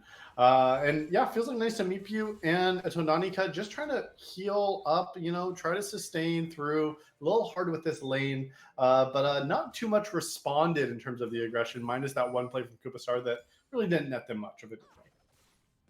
Yeah, and I'd personally maybe even like to see them slap down some more vision if any is available, and then just start shoving these waves into the tower because Sivir really needs a few items to start clearing these minions effectively. Braum is really not able to aggress back all that well, and Sivir's a champion that usually has a lot of trouble kind of picking up the minions under tower. Ricochet can really get in your own way there when trying to secure things, so can potentially lead to a pretty big CS advantage. But looks like for now it actually is just going to be Kasumi just camping this tribush for a very long time, looking for some They kind of want angle. it. Here it goes. Here's the flash engage. Both of them going straight onto Nice the Meepu. The follow flash in response is used, but not enough to keep them alive. A kill going into the pockets of Big White Shark. Yeah, 2 flashes expended from Kasumi and Ethan the Guy. Kasumi also used the Ignite, but Nice to Meepu used both summons themselves and still died. So that is going to be a slight advantage now for Team China in the bot lane. So a happy play for them. Yeah, absolutely. And now looking to collapse onto the Drake with the enemy members forced to catch the wave under tower. Such a patient play there, sitting on Tribush for such a long time, knowing that their ADC was safe in the 1v2, and then as soon as the opportunity presented itself, just forcing without any hesitation. And this does mean from that 1 kill and the reset timer from Braum after that death, it is going to give them a first dragon for Team China. So they're going to take this dragon, even though they are a little bit of a deficit here in game 2 early on. Yeah, it is actually about a 1k difference here, but here we go. Here's our first 3v3 of the game, and then this is, they have not had a chance to reset just on, yeah, so Kasumi is going to fall, Ethan the Guy next to follow. There's no flash available on this Rammus. Does the kill get donated? Not quite. It is going to be a double going over to Koopa Star, so now 3-0 on this Rek'Sai. A lot is going to be on his shoulders to try and make more happen around the map, try and get the kind of early and mid-game advantage that this team needs if they're going to succeed. Yeah, this is the squad that needs to be playing a little aggressively, especially Koopa Star trying to play aggressively. Has found out Kasumi doesn't have summoner spells, but Rek'Sai is not level 6 yet, so really doesn't have much lethal damage, even though they are 3-0. But this was the character that I was a little bit questioning here, Potato, in the pregame with the Rek'Sai. But they are really the carry so far with that early gold. But you got to start getting in on some of the later game carries because Rek'Sai is only going to be effective for the first 20 minutes or so. And then you got to let some of these other players shine because your damages will not be there later on. Yeah, and especially into frontliners like this, it is especially crucial that Victor and Sivir can dish out what they need. We do have multiple components coming out here on the Sivir, so wave clear is certainly going to be a lot better here. Big White Shark actually still staying on the map, so taking a very long time to get in their first base might be punished here with another move down from Koopa Star. We'll see if the catch is available. Actually going to go just straight on ahead of his team there, so just going to get headbutted away. Yeah. Nothing too much lost. Yeah, but there wasn't any vision, actually. If you look at the vision here, no wards were placed from Team China there. So could have been more patient on that play, but maybe Koopa Star thought that they had an angle. But yeah, Kasumi happy to just knock on away. And, maybe there would have been a play. Kasumi's been playing so aggressive in lane. Could have maybe waited and played for a counter gank, but just was not the case. Yeah, showing on map, though, will allow Ethan the Guy to confidently start up Herald. And here we go and play into the mid lane. This is a flash available for the Victor, but chooses to stand his ground and fight. Instead, actually does get the trade kill. Now tries to flash away. Kasumi needs one auto, and the cow is going to give the bop on over. But a nice 1v2 turnaround there from Miracle Ward. Yeah, so that was a great play to at least pick up the one there. Second death now. Was that stolen? Oh, No, I thought Koopa Star had it. almost, but he's in trouble man, now. it looked close, yeah, and we've got the support of Hoshinshin. They're going to ulti, but not going to be enough to survive. A shutdown going on over against a 3-0 Rek'Sai here, and now the bot laners are going at a big scuffle. It's a level 6 timer from the bot laners of Team Coco, and Big White Shark forced the flash, but can't flash away from the Braum stuns. Kasumi trying to turn it back around, but actually knocks Etonanica away, but the trample is enough to finish things off. But here's the Braum passive dishing out the damage, some shield for the move speed, and that's a 2v2 victory for the bot laners of Team CocoMelon. Yeah, that's another great victory for the squad here, and they are starting to show up a little bit more here in the second game here, Potato. This is what we want to see from the squad. Yeah, without a doubt. I mean, in game one, they were certainly on the losing exchange of the bot lane. Big White Shark got so fed on the Kaisa. With the support of Kasumi, we had Nice to Meepu roaming around the map, and Etonanica, unfortunately, was not able to hold their own there in the 1v2. But this time around, they are making things happen, using their level 6 advantage, using that timer to get the fight going, forcing hard, and getting the win. Yeah, so getting those wins makes such a difference. But speaking about trying to force hard, Ethan's going to go in on the mid laner. Yep, this time is a But flashless now Victor. Kubastar. But Venue actually getting very low, but there's enough Oh. spear rushes to get them right on Al. Kubastar just a little bit late to the fight. And here is the engage potential we were talking about the mid lane. This is why a mobile mid is a risky pick to start things off. Looks like they want to continue a tussle here. It is Atanonica dishing out the damage against Ethan the Guy, and that's a lot of damage Wow. falling onto this Victor. Unfortunately, gets taken away by Kubastar once again. That's a 400 gold that could have been really well spent. But still, you secure the kill, you find the play, you'll take that. Yeah, I mean, and a good roam out of Nanika there as well to get into that mid lane. I mean, that ADC just ran all the way up, and I mean, Ethan, the guy was staying around as the Rammus tried to help with the lane state, it felt like, and then just gave over a kill. So a little bit of a mistake there, it felt like, but now another engage from the bot lane. Yeah, a nice bush trap here from Big White Shark, and consuming the spell shield is not going to save you now. Neither is the cleanse as the chase is on. Oh, actually a nice Braum disengage from Nice to Meep You, saving their ADC there. Very well played and very judicious use of their abilities.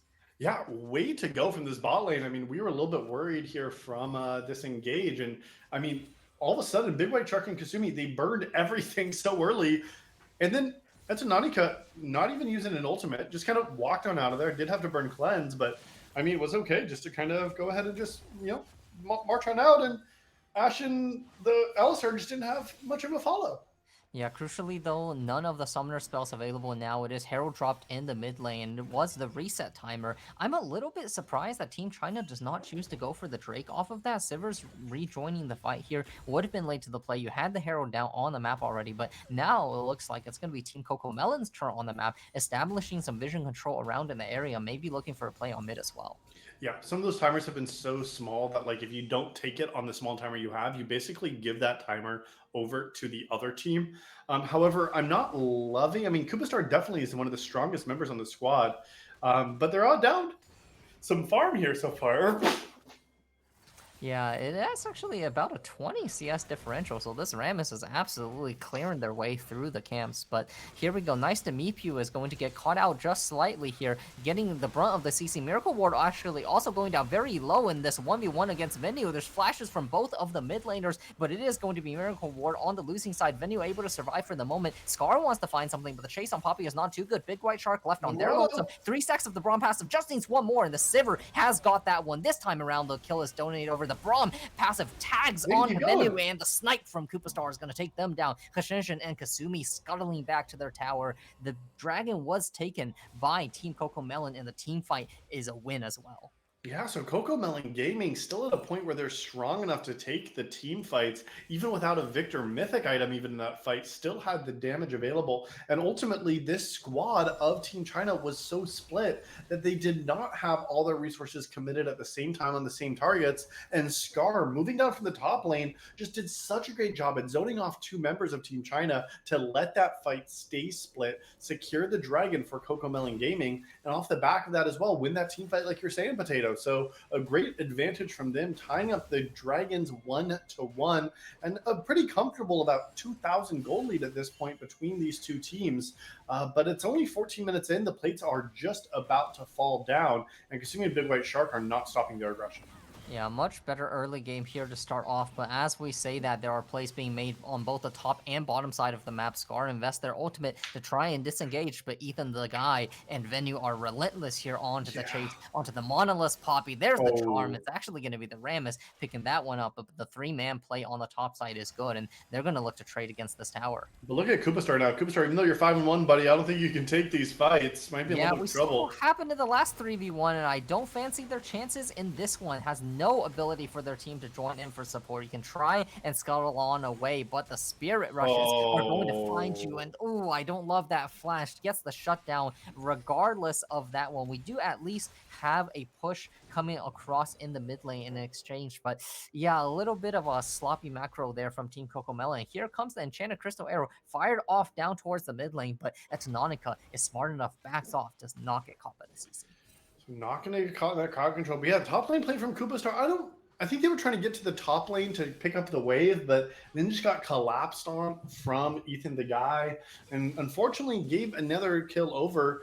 This is a great early game for Koopa Star in terms of the amount of kills and presence they've had on the map. But I mean, now against the Thornmail, even in a 1v1, I think Ethan the Guy would be taking these fights. So you got to find numbers advantages, and they might be doing that just right now. 4 members going to get up here, only 2 from Team China, but the force might not be even an option. Yeah, it does force the enemy team to back on away, though, and is going to start up the Herald in response. So we'll see if they are able to secure that. We do have members from all teams joining in on this fight. Malphite's going to be a little late here, coming in the backside, but joining they will be. It is a big brawl here, but we do have Alistar coming in on early, as the Rift Herald is still going to be focused by the rest of the members of CocoMelon. Does get Ethan the Guy. But here comes the rest of the fight, and as Ram is coming into the middle of everybody. Ooh, on the backside, 3-man Malphite knock up, and here we go. Here's the rest of the chase coming on through Big White Shark. Is going to be free firing. Venue is going to be chasing them on down as well. The members of CocoMelon secure the Herald but are running for their lives. Will get away with just 1 member lost there. Hashensha Uwu TP's down to the bot side to cover the tower as well. Not too bad of a trade, honestly. Not too bad, because you do get the Rift Herald, but it's the second Herald, so it's a little bit less value in terms of the plates you can secure from it. And ultimately, yeah, the 1-for-1, I think Team China is just okay with that. Miracle Ward, if they had the teleport available, could have joined that fight too, but critically did not have teleport available, so Victor forced to just stay in the side lane and not even able to get the side lane tower. So I think ultimately, even though the Rift Herald was secured by CocoMelon Gaming, I do favor Team China in that exchange, just because you're getting the kills onto the targets you need, and trading even is just fine for you. So I'm going to be looking now at this next dragon. In less than a minute will be on the Rift, and will these ultimates be up in time, because Malphite still sitting only 15 seconds till their own ultimate, and every other ult will be also alive. So this is going to be another team fight. If you can layer your ultimates properly from Team China, they might still be able to take this fight, but they want to take the fight right now before the spawn even happens. Yeah, and here's why Alistar is good into Sivir, just bopping on straight through the spell shield, and then White Shark is free to fire there on the backside. Nice to meet you, actually going to try and solo the Ashe there, forcing the flash on away. Koopa Star is here to try and... Oh, Tananika got pushed away! Actually knocks them back to safety. Ethan the Guy under the silence and under the Braum passive is going to get stunned up. An absolute disaster here for Team China, as CocoMelon turn things right on back around, and they're going to be looking for the dragon. Poppy's still there in the top lane. Oh, they're looking for Venu. Yeah, Venu trying to run on away. We'll probably be able to do so with the Spirit Rush, but forcing out that ultimate is not bad at all. The rest of the members of CocoMelon still zoning here, and finally going to turn their attention to the objective. Yeah, Potato, I think we're starting to see some of the dangers of going exhaust on Ashe instead of a Ghost, because even though they had that start damage, there just was no chase potential, because Ashe was just so slow, and Nice to Meet You had enough of a disengage that Ashe just couldn't hit anymore. So got zoned out of the fight, and Nanika was in a terrible position, but then got knocked away from from the Alistar, did not have the combo back available yet, and did not land it. So it's going to be CocoMelon, again, having a successful team fight, finding the objective pickup, and doing a great job in this mid lane, and really tempering some of this aggression and some of this damage that Team China is throwing at them. Yeah, absolutely. So despite some of my doubts about the draft going into this game, they are actually showing up with these fights. And yeah, I mean, it looks really promising for Team China there in the beginning. A great engage onto Etanonica, right? You have Kasumi there burning the spell shield. You have the follow-up from Big White Shark. And yeah, Venu is getting engaged on pretty hard here. One more charge of the Spirit Rush available. Sticking around, but Nice to Meet You is there. But Kasumi and Ethan the Guy also available as well. We have the Sivir ulti being dropped, and that signals the team fight to start on up. Ethan the Guy stunned up against the wall, taking the damage, forced to ult on away. Kasumi getting perilously low as well, is ulted as well. We do have Ashe coming there from the backside, asking to support the team, but yeah, everyone's alive. That's the power of the frontliners, baby. Both teams able to soak so much punishment, looking for potentially a round 2 engage on the fight, but looks like both sides are going to back off for the moment. Nothing too much lost. Wow, Koopa Star did have their ultimate available, but opted not to avoid rush onto the backline. Might have been suicide under the tower. And while that skirmish was happening, Hashinshin and Uwu, even without their own teleport now, is going to be able to take the top lane outer tower. It's going to be the first tower, though, secured for Team China in this second game. So are still sitting at a deficit here, and they're trying to claw their way back, but it's just a little bit at a time. And really, this team fight is going to be more successful around objectives, because that's where Team China can layer their all of their ultimates into a team fight position. And without objectives on the board, these skirmishes just feel like teams are just able to run away from.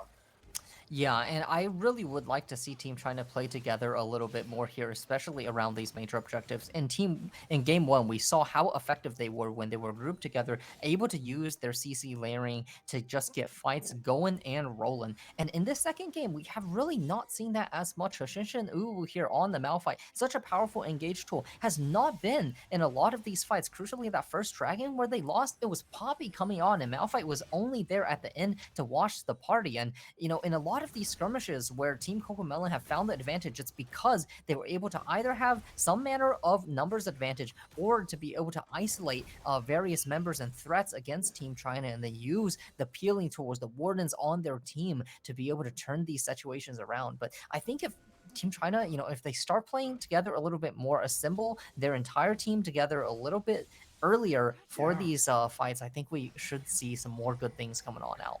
Yeah, and that's why they found so much success in this first game, right? Potatoes, they grouped up as a team. They had numbers, they had ultimates, they had go buttons, and then they used them, right? And it feels like in this game, now it's actually going to be Team China playing a 1-3-1. They're not grouped up. They're having their solo laners catching side waves instead of grouping as a team. And it feels like they're playing a very, very different style, even though they have, virtually the same composition that they had in game one. Like, they don't need to be playing like they're at a deficit, but they absolutely are. And instead, just letting this side of CocoMelon Gaming push on in and take an inner tower for basically free.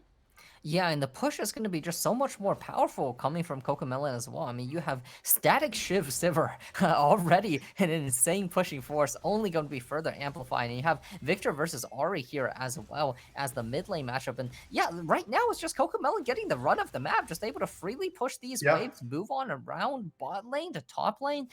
Just getting these tower down, getting these objectives, and perfectly happy to do so. Ethan, the guy, now finally looking for some kind of engage, but runs out of juice already. Has to be careful not to engage on too much. And also doesn't have numbers with him, right? Like, Ethan, the guy, is trying to make a play happen, but doesn't have the team directly behind him, doesn't have these other resources to go.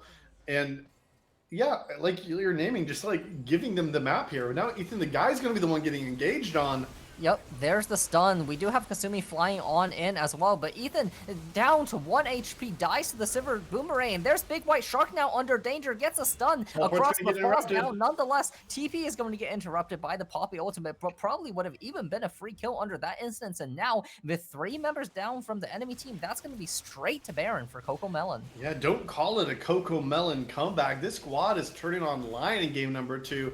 Game 1 was a warm-up, and they're a Poco Loco. This Coco is showing up here this second match. Yeah, absolutely, and they've been just really playing this so well. I mean, China seems like they've been giving up all of the pressure and advantage to the enemy team, content to just kind of auto show up, pick up whatever waves, and CocoMelon's absolutely happy with that situation. Sure, we'll push the waves in the tower, we'll get the free towers, and then we'll engage on you while we're at it, and they're finding all the wins they need. And it is really impressive, Potato, because it seems so strange. Like, it feels like the roles have been reversed in terms of who's playing scared, who's playing with aggression. Because these teams can't see the gold difference. Like, they don't know if they're up or down. Yeah, maybe a little bit of kills are feeling it, but there's so much pressure that's just being given over. And now this 5v5, this should favor Team China if they can play it correctly. This is going to be an important one, though, and Etononica, unfortunately, is not quite there with the fight, so Koopa going to go down right away. Silver ulti not quite available either. It is the Malphite going on down. Poppy buying so much space on the front line. Ethan, the guy, with a bit of a failed flash there, and Kasumi is going to be the next one under target. It's going to be 4 people wiped off the map. A nice flash stun from Poppy is going to pick up Venu as well. That's going to be the full ace trade back for only 1 member. The Dragon is on the map, or will they even go for it, or are they just going to try and push for the end here? Yeah, it looks like 2 members going mid to pick up the inhibitor now, Potato. That ace was massive for the squad. They're getting both objectives at the same time, and it just feels like there's not the firepower now from Team China. You have Engage, you have CC, you have Knockup, but your primary carry is an Ashe, and Ashe just is not shredding through these targets fast enough, it feels like, in these team fights. Yeah, definitely is not, and I thought that that was going to be the most hopeful fight that Team Yes. China had at that objective. You had Sivir very far from the fight. You had no Sivir or Victor ulti available at the start there, and you had no flash on Victor. So there's a lot of vulnerability in the in Team CocoMelon at that moment, but unfortunately was still not enough. Poppy able to buy so much space there on the front line, and once Victor got that Chaos Storm online, dropped it down, and then just started absolutely blasting through the enemy team. Yeah, and it did make such a difference that that squad was there, that you have a Sivir with 3 items. I mean, Rek'Sai, I don't feel like was doing the most in these fights, but absorbed so much of the pressure and damage that allowed these other carries of Miracle Ward and a Tananika to dish the damage that they needed. They still have a Baron on the map for about a minute and have already claimed 4 towers across the map. These inners in the top and bottom are still yet to fall, so let's see how this squad can use these remaining waves to try to siege even more. And I need to see Team China grouping up as a squad and trying to use this power that they've drafted for to find success.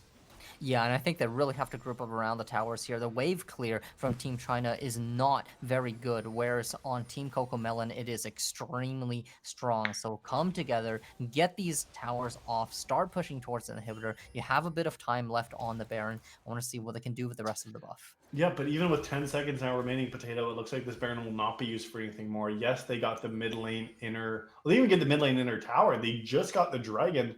Or the inhibitor tower. The inner is gone. Now they're going to look on the inhibitor, but the Baron is gone. I'd like to see 5 members coming in. Hashinshin is resetting now, but doesn't have a teleport to find any kind of force. However, this reset is going to be channeled, and there's a split from Poppy. Scar in the top lane. This could be a 5v4, but instead they just try to match Poppy's aggression. It looks like Team China is too scared to try to take a fight. Yeah, just not confident enough to pull the trigger for the moment and getting pulled in between the mid and the top lanes here. It's going to be the inhibitor being focused, fired down by Team CocoMelon here. Inhibitor shortly to fall. There it is. And now another top wave is going to be crashing soon. They can look for the top tower. They might just look for a reset as well. But right now, all the cards are in Team CocoMelon's hands. And so is all of the gold, Potato. Look at this, just 11,000 gold here, 27 minutes in for this squad. So yeah, I see why Team China is playing even safely. I mean, individual gold advantages in every single lane and significant advantages at that. So giving the mid lane inhibitor is fine. It feels like just this mid game after about the 16, 17 minute mark, it felt like Team China just kind of stopped playing, honestly. They went to their side lanes. They weren't down that much gold, but kind of just gave everything up for whatever CocoMelon Gaming wanted to do. And it was such a different stylistic version from what we saw how they played out game number 1. Even though the composition, as I've named before, was nearly identical, they're just kind of rolling over and giving these towers, giving objectives, not playing as 5. And it's really come back to bite them because now they're at such a significant deficit. Yeah, it did feel like the team is perhaps a lot more lifeless than they were in the first half of this game. I mean, perhaps after a few series of failed plays, they were just a little too afraid to make things happen. But, you know, when you're in a disadvantaged situation, you have to play with numbers. You have to overload. And we saw the ability for this team to do that. I mean, in game 1, they had such great decisive engages throughout the game. And it seemed that, you know, once they were put in a losing position here in the second game, they just have not been able to do the same. So here we go with the mid lane inhib pressure. Team CocoMelon, they're going to start pushing on through this bot lane, getting this wave on through. I mean, Ethan is still rolling around on this Rammus, but this time around, not able to find any kinds of forces. Atanonica is going to start focus firing down these towers. And look at the poke coming out from the members of CocoMelon. Ethan, the guy, already forced it back on away. Scar, meanwhile, in the top lane, just casually chilling, getting these waves in. And yeah, on this next push, they'll have to try and hold soon. Venu goes in ahead of his team. Rammus is not there yet. Kasumi is there for part 2, but look at Venu's HP already so low. Ethan, the guy, does find a good engage, and the Malphite ulti lands true onto Atanonica, but the flash is good, and Koopa Star just immediately trades back against the opposing mid laner, and now the chase is on. This Alistar gets fired down to Nonica, now legendary,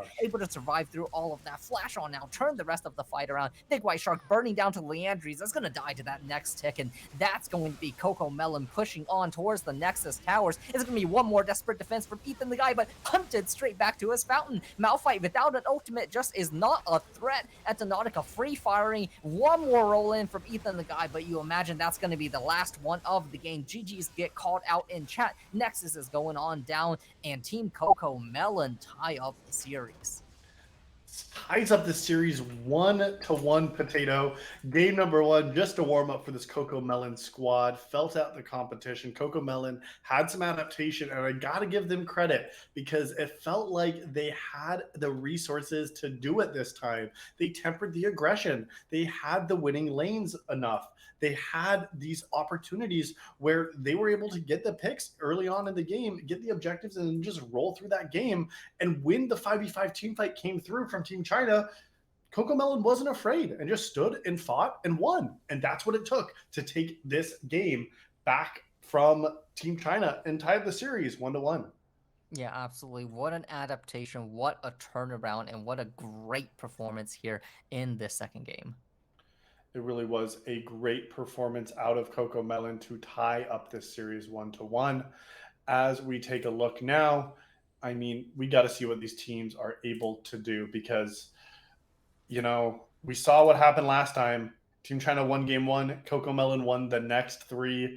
And so far, it's looking a little bit like that, Potato. Let's bring back Alternative to see what his thoughts were from this second match. Alternative, what just happened? Yeah, a lot happened. We could see that very clearly. We were a little worried going into that game about the damage from Coco, but they went ahead and said, "Don't worry, we have plenty of damage. The Victor and the Civ are able to tear through those tanks with ease."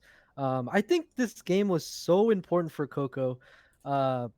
Showing that they can answer this tank comp that Team China seemed to want to play this series. It's now on Team China to innovate their draft, I think, just because CocoMelon was able to tear apart their draft so easily. So yeah, it's interesting back and forth. Team China showed that they had a comp that worked. CocoMelon has now shown that they can defeat that comp. We'll have to see what they do to adapt going into game three here, but we already have a series after these two games. That's great.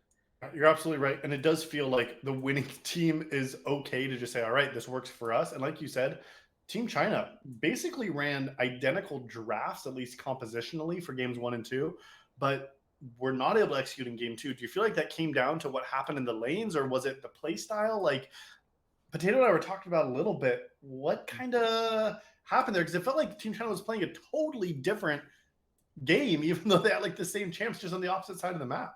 Yeah. Yeah, it looked like so from my perspective, even though there was quite a high kill count early in the game, it seemed very stable, very even on both sides. The game didn't really open up until I'd say like the 17-minute mark. CocoMelon won a huge fight and they were able to take over from there. But yeah, it looked like Team China just faltered a little bit as you were saying during the game. They looked very scattered compared to that game one, a little late to rotations. And when they finally were able to pull the trigger in that last fight, it was just a little too. It was too little, too late. I would say for them. Yeah, I think you're right. Like we saw Team China when they had the aggression that they were able to just capitalize on it, see someone kill someone. Did not happen here in the second game. So, Potato in game 3 now, the series is tied up. I mean, would you agree that it has to be Team China now innovating? And if so, how do they do it? Yeah, I mean, I think Team China's comp is still playable, but I think the players need to recognize kind of what makes their comp good, what makes it succeed. And I think what makes it succeed is if you're going to run heavy engage like this, you have to have the engage together and working together in these kind of big team fights. And I think we saw a lot less of that in game 2. I think also swapping out the Ornn for the Malphite made a big difference. Lacking that long range engage, I think just the Malphite did not seem to really have the ability to kind of call the shot and go on in. And I think we saw like maybe like a single impactful Malphite ulti that entire game. So I think that was also a bit of an issue for them.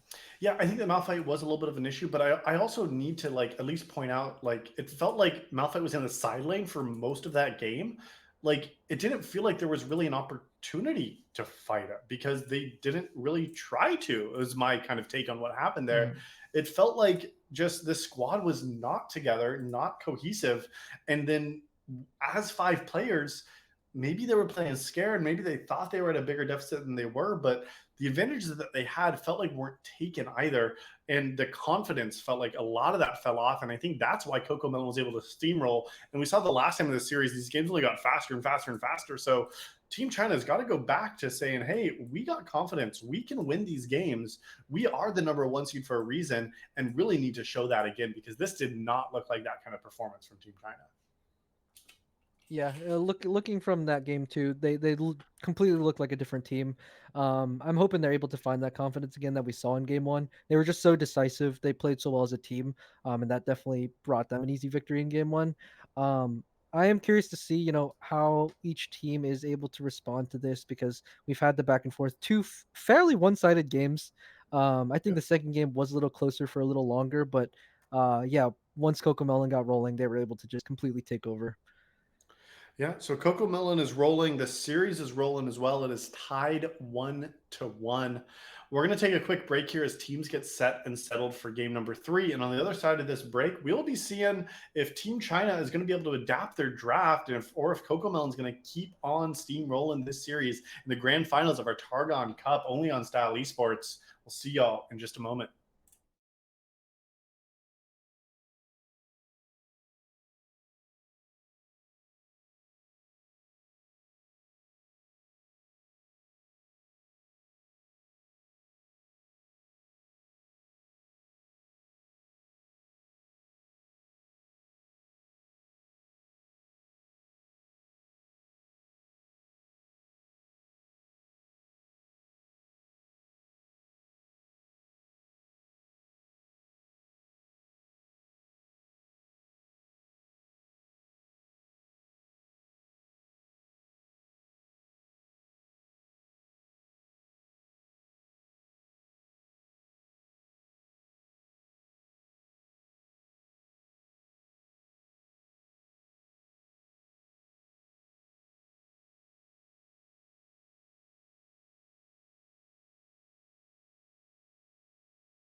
It's game number 3 of the best of 5 of our Targon Grand Finals and the last Grand Finals of Season 15 here in Style Esports. My name is Llama, and I got Potato and Alternative to break down the draft for Game 3. Team China, after a dominant Game 1 performance, faltered in Game 2 to CocoMelon Gaming, and now we have to see how Team China is going to be adapting here in this third game to try to reclaim the lead in this series. Yeah, so coming off of that game too, even though I didn't particularly believe in it, I think if neither team has an answer to the B1 Victor, we see Team China going back to the blue side. So I think B1 Victor has maybe become the priority of this series. So I'm curious to see if CocoMelon thinks they do have an answer to the Victor, or if they're just going to put a ban in it here. Yeah, and it looks like it is going to be hit on the ban table. So Misfortune now being open for Team China. And we know that Big White Shark likes this option because they played it with Rel as well and found success with it. So it is, not surprised that the champ that's unbanned is the one that's going to be scooped up on B1. Yeah, certainly. I think it's just a very flexible and blindable bot laner in the current meta, able to have a lot of laning pressure and also just a lot of team fight presence. Braum is not a bad answer into it, able to block out a lot of the ulti coming out from MF, but still the all-round power from this pick should not be underestimated.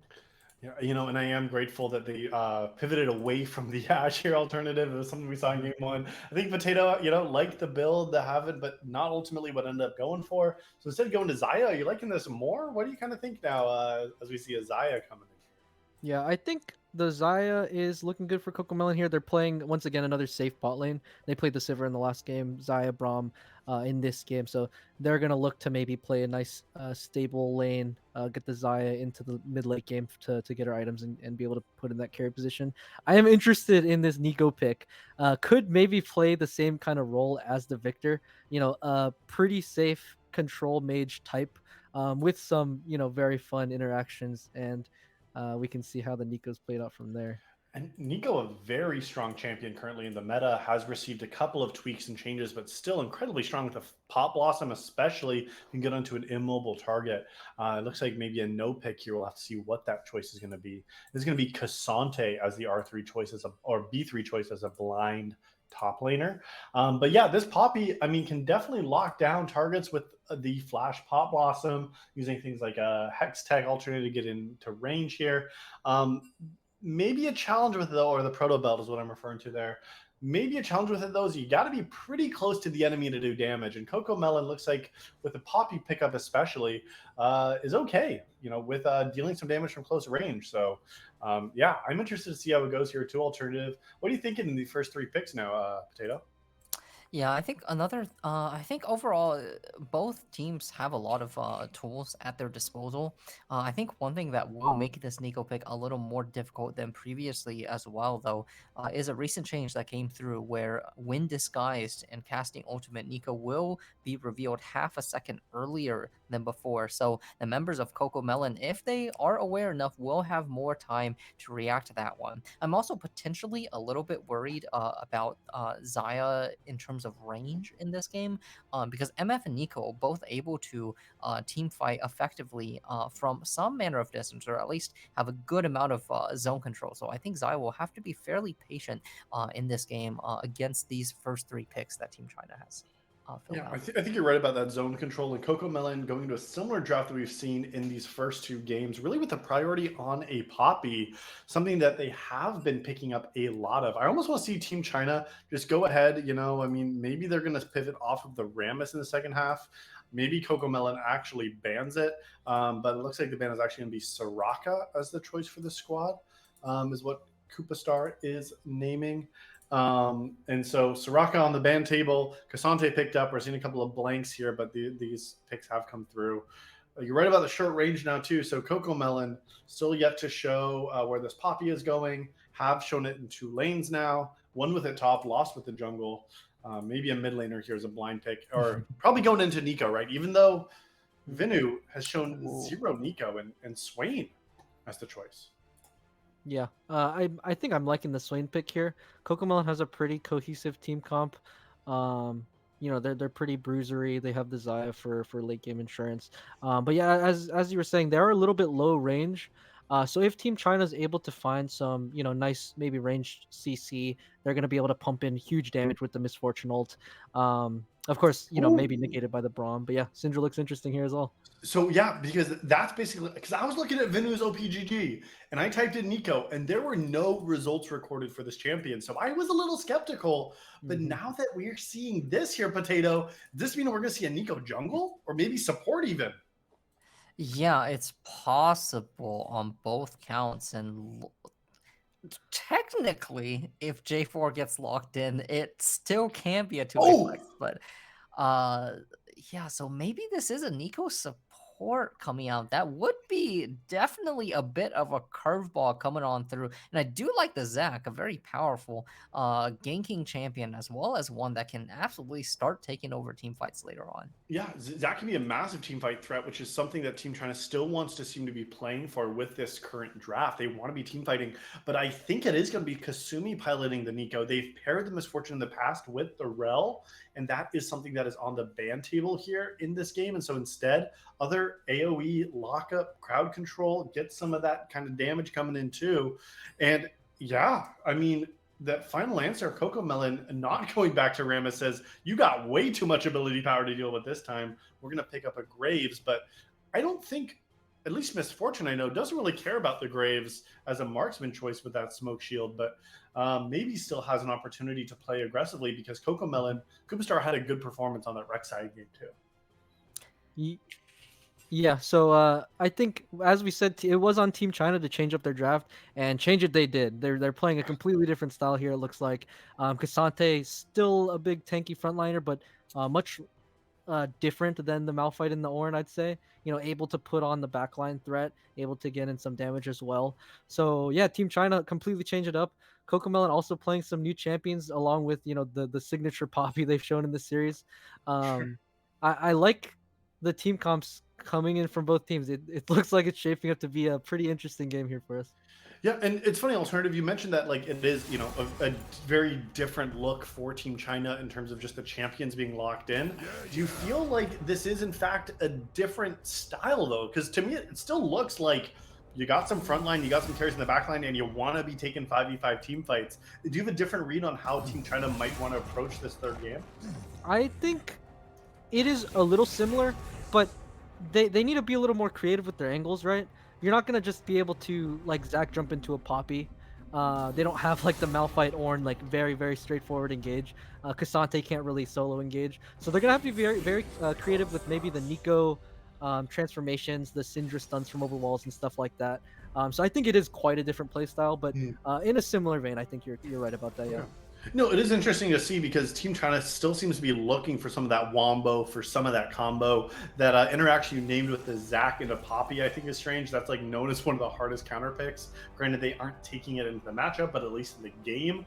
Yeah, Zac is a champ that needs to get rolling, but is okay kind of giving up camps in the jungle. So I want to see if CocoMelon, after seeing Koopa play aggressively on game number 2 on the Rek'Sai, can they press this aggression again? Because we saw in game 1 that actually laners were playing to the jungler. So will we continue to see that? Will these laners give resources into their junglers to help them establish priority, especially to get Koopa going once again? Because when they found the advantage, looked pretty good at some of these team fights here. So, I mean, Potato, we see 10 champs locked in now.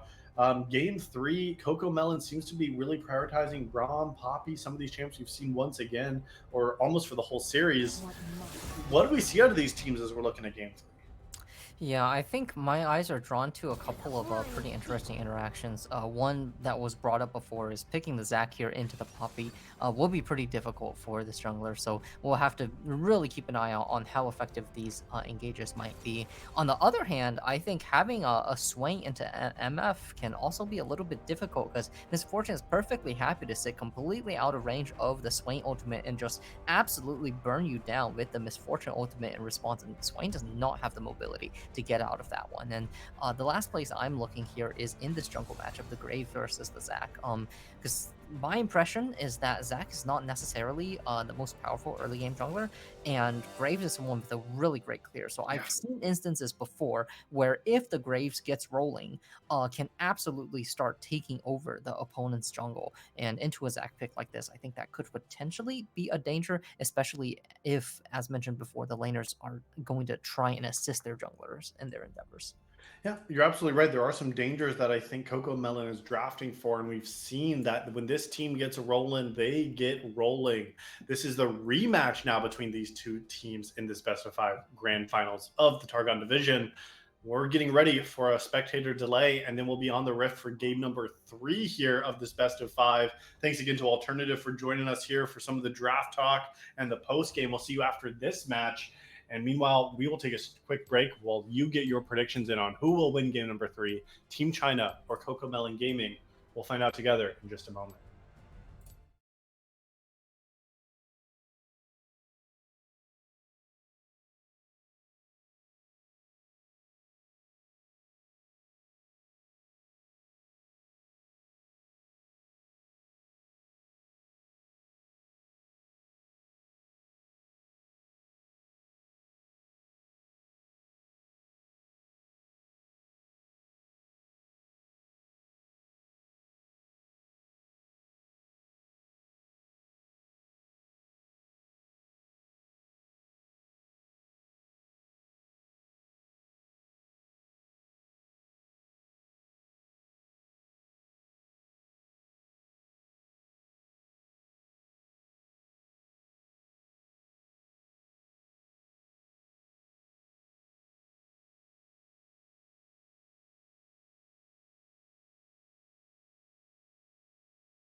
It's time, Style Esports fans. Game number 3 here between Team China and CocoMelon Gaming in the grand finals of our Targon Cup. The series is tied up 1-1. And once again, we have CocoMelon Gaming looking for an early invade and might be finding Big White Shark.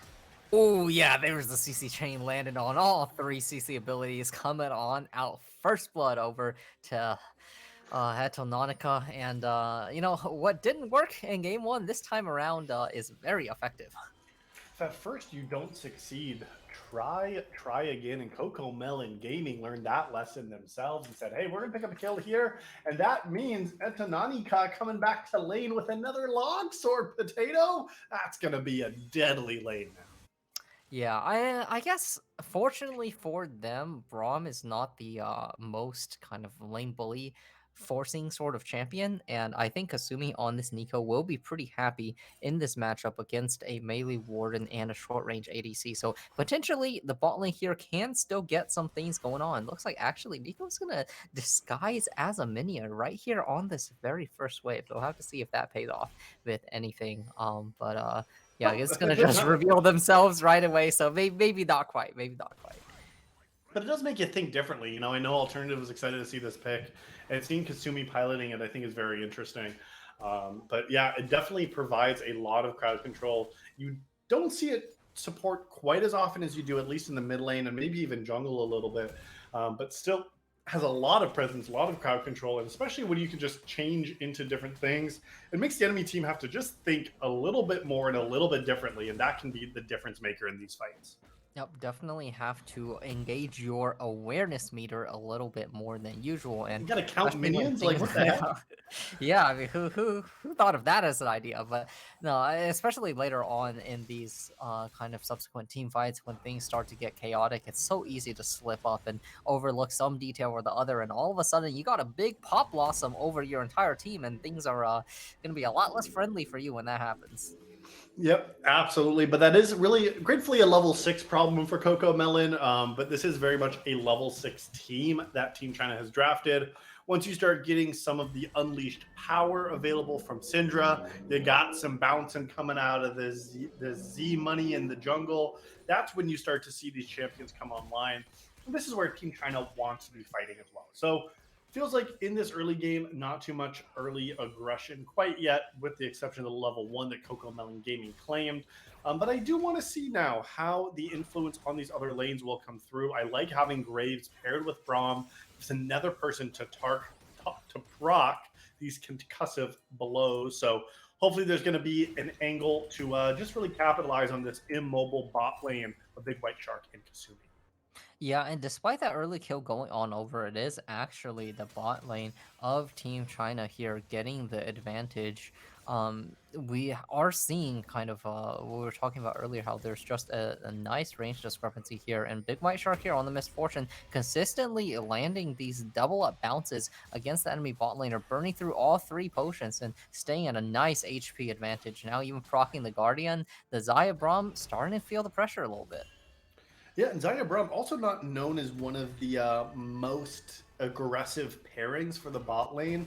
Braum, a defensive support. Xayah, typically known as a defensive marksman as well, thinking about having the Featherstorm available to disengage more than engage. And meanwhile, we see Big White Shark going with a first strike rune and the range of Kasumi as this support mage. Like, we're seeing the damage it's doing, and Eto Nanika not doing so hot themselves, already having to channel a reset just 4.5 minutes there. Yeah, needing to watch the enemy minions with the Nico on the map, but also needing to watch your own minions with the Misfortune pairing. It seems like Etonanica not doing so well in trying to dodge these double up bounces. Big White Shark finding these time and time again. And as a big Misfortune player myself, absolutely love to see that coming out. Yep, really great, and I mean, so annoying to play against, right, Potato? Because you get a little bit of this poke coming down. Kasumi, like, doing such a good job at harassing. And like you said, you're counting the enemy minions, you're counting your own team's minions, you're trying to see what minions are low and trying to play around. And meanwhile, you're a Xayah who's level 3 and, like, really got no reason to be doing anything there.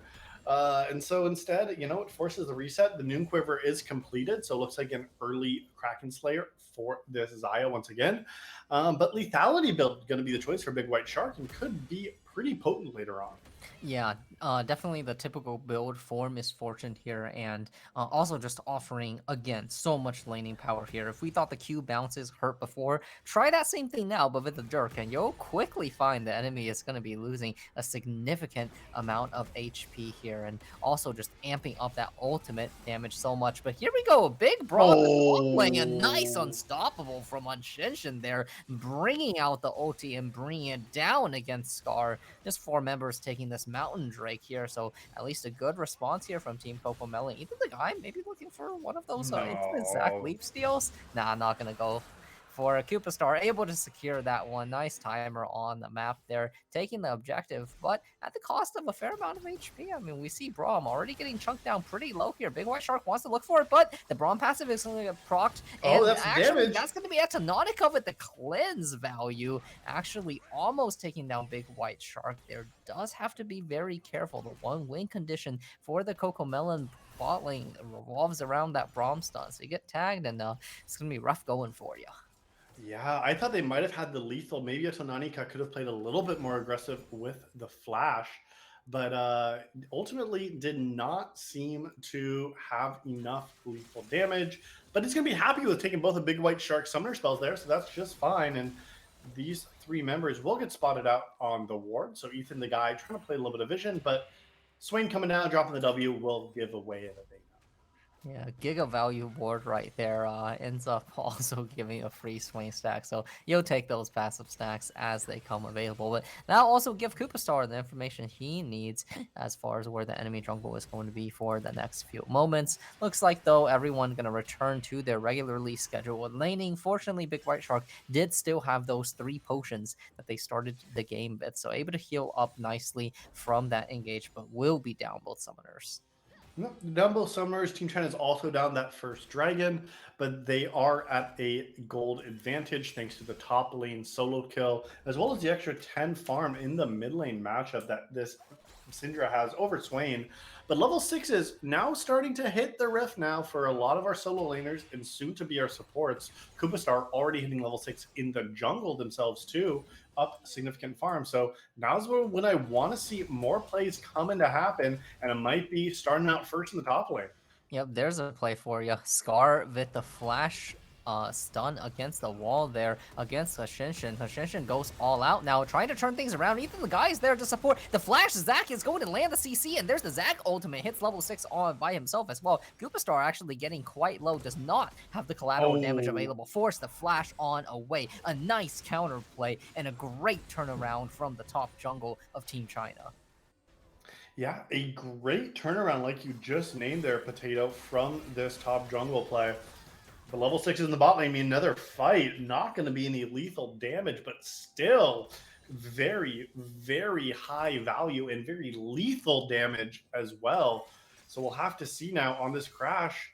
Pop Blossom's available. Yep, here it is. Flashes forward for it, and the target is going to be Etononica. Gets it right there. It's going to actually be the Braum trading 1 back, but you're going to take that any day of the week here. Gets the full wave crash, gets the 2-for-1 trade there. An excellent bit of misdirection there by Kasumi as well to get things started, using the first round of abilities against the Braum, but saving the root for the Xayah. And that's going to be the signal for the go button on Big White Shark, and the follow-up dive was clean as well. Yeah, this is the aggression coming back for Team China that we wanted to see, Potato. They're playing with confidence. They know the timers where they're going to have the damage. Even seeing Hashinshin Uwu in the top lane be able to take that 2v1 until their jungler came to support, you just see that these players are once again playing with confidence, something we did not see very much in game number 2. So we need to see if Team China can carry this momentum into the mid game, because so far early on, they're doing a great job by securing 1,500 gold advantage. Yeah, definitely love that. And what a turnaround by some of these players, too. I mean, Hashinshin is a player who, so far in the series, seems to have been falling a bit behind Scar in terms of impact, but certainly in this third game is carrying their weight and then some. This bot lane also finding themselves in a very nice spot here. A good amount of farm advantage. Mythic already finished up for the Misfortune here. And this Ghost Blade in combination with First Strike is going to be an immense amount of opening damage. Yeah, and that early solo kill or early team kill, the level 1 first blood that Etonanika got is now completely wiped off the map, with Big White Sharks securing 800 gold advantage for themselves. So that first blood only stopped the bleeding slightly and for a short amount of time, because Big White Shark and Kasumi once again dominating the spot lane 2v2 for Team China.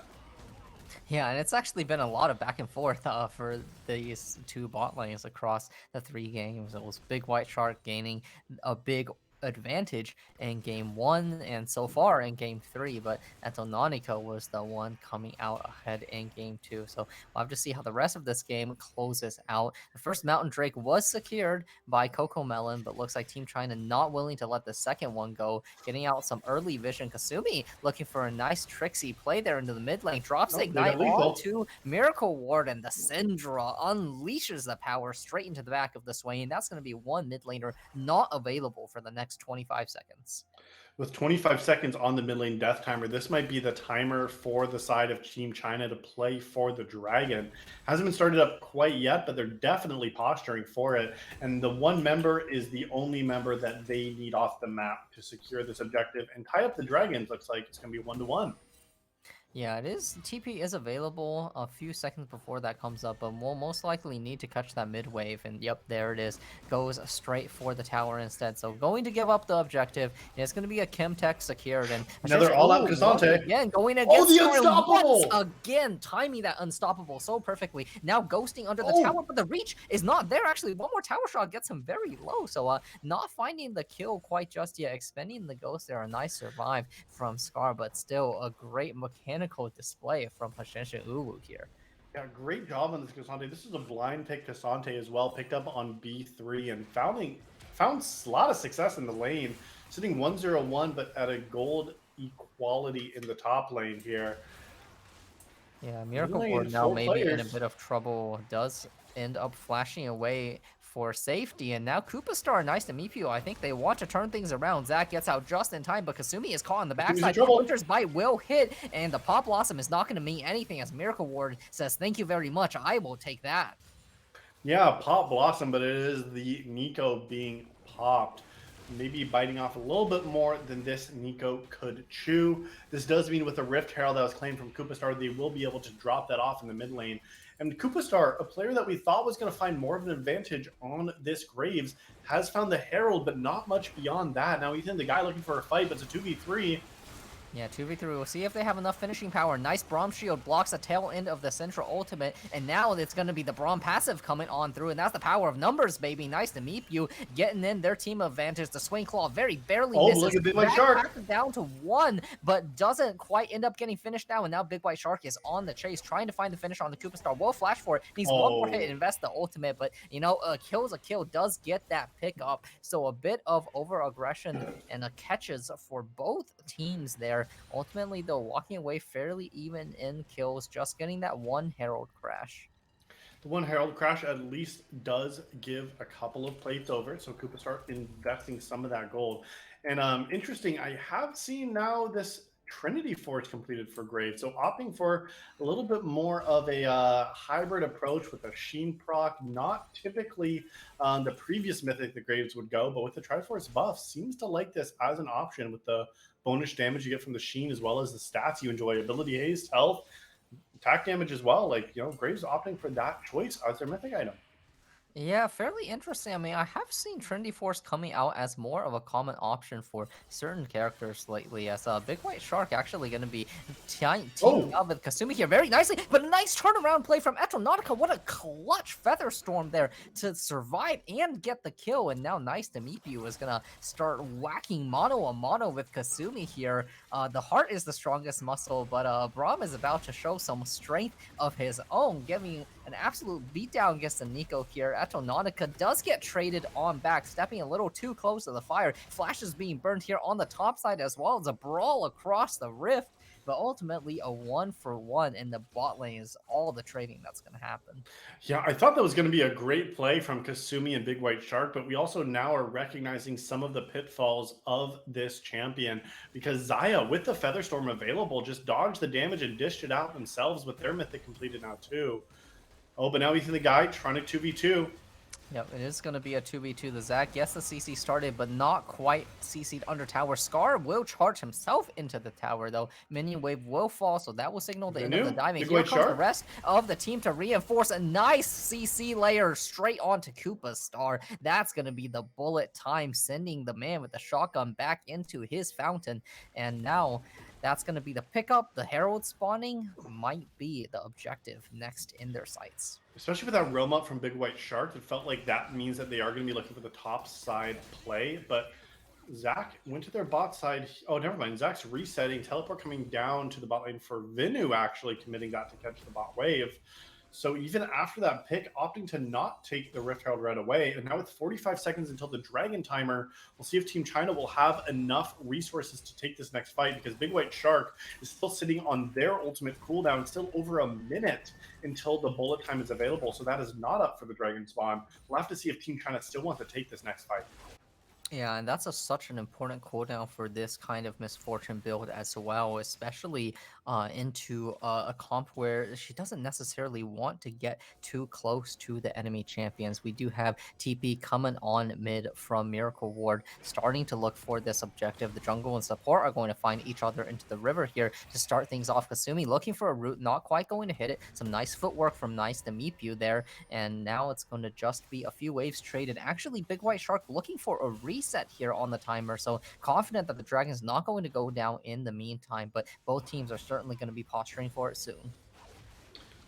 Teams might be posturing, and now if there's enough time bought for Misfortune to get back from base, the bullet time's up in 8 seconds, and they have 2 items completed, but it's already started now from CocoMelon Gaming. Ethan, the guy sitting over the wall, yeah, melting very fast. Venu is there they on the flank here, and it's going to be a 2-sided flank there. Featherstorm goes on out, dodges the first bit of CC. Yeah, but Drain is on the Misfortune. Etonatica goes down, but Big White Shark in danger as well. The Drain is going to come on through. Koopa Star sends his shotgun blast from the bottom side, but the Swain is going to fall, and now Kasumi 1 hit away. The CC comes through, but is not enough to stop the bullets, and now Zac is going to be jumping straight on this Graves. Does end up getting the double kill over to Venu. A nice full team ace here at the Dragon in exchange for only 2 lives. Yeah, 4 members fell there, while Hashinshin Uwu in the top lane got another solo kill, Potato.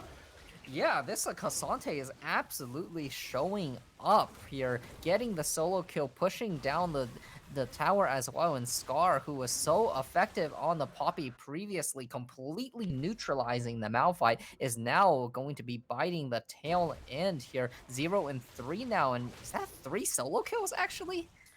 Yeah, at least 2 solo kills there. One of them was assisted from Ethan the guy, but both of those kills under Hashinshin's scoreline were solos they were able to pick up. So great performance at the top lane, and I think we're starting to see now that what Alternative was mentioning there in the draft was, although it's still kind of a 5v5 team fight, the composition has come a little bit more creative here in this next game, because it's been still, you know, fighting around these major objectives, but the way they're doing it is so different for Team China now, because you have just a Zac jumping on the backline, and all they need is crowd control for Misfortune, and then they got the damage they needed down. So Team China really showing up this third game, playing a little bit less of a predictable engage, and it seems to be showing up for them so far.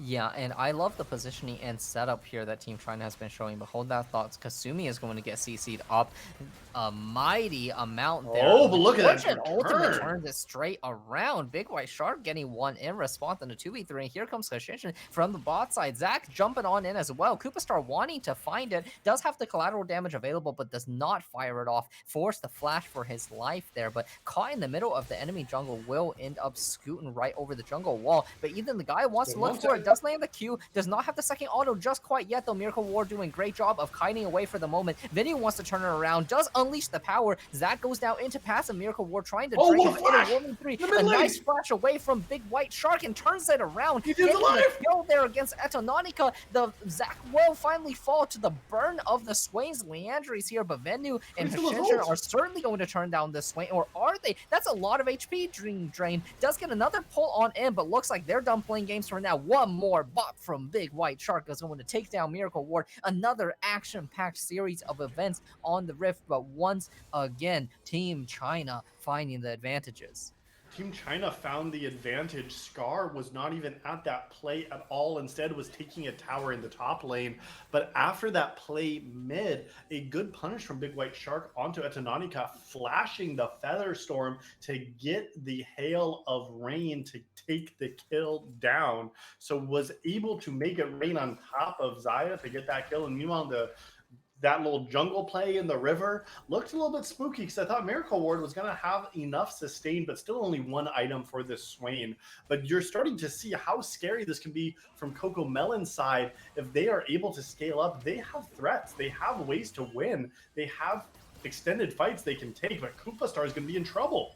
Yeah, it's going to be in trouble indeed. Forced to burn the ultimate to run away. Did not quite get the dash over the wall. Taking the blast cone off to safety, and it's just one hit from going down. And, you know, they do have some tools here, Team CocoMelon do, but it is also a 3-item misfortune here at just 21 minutes in the game.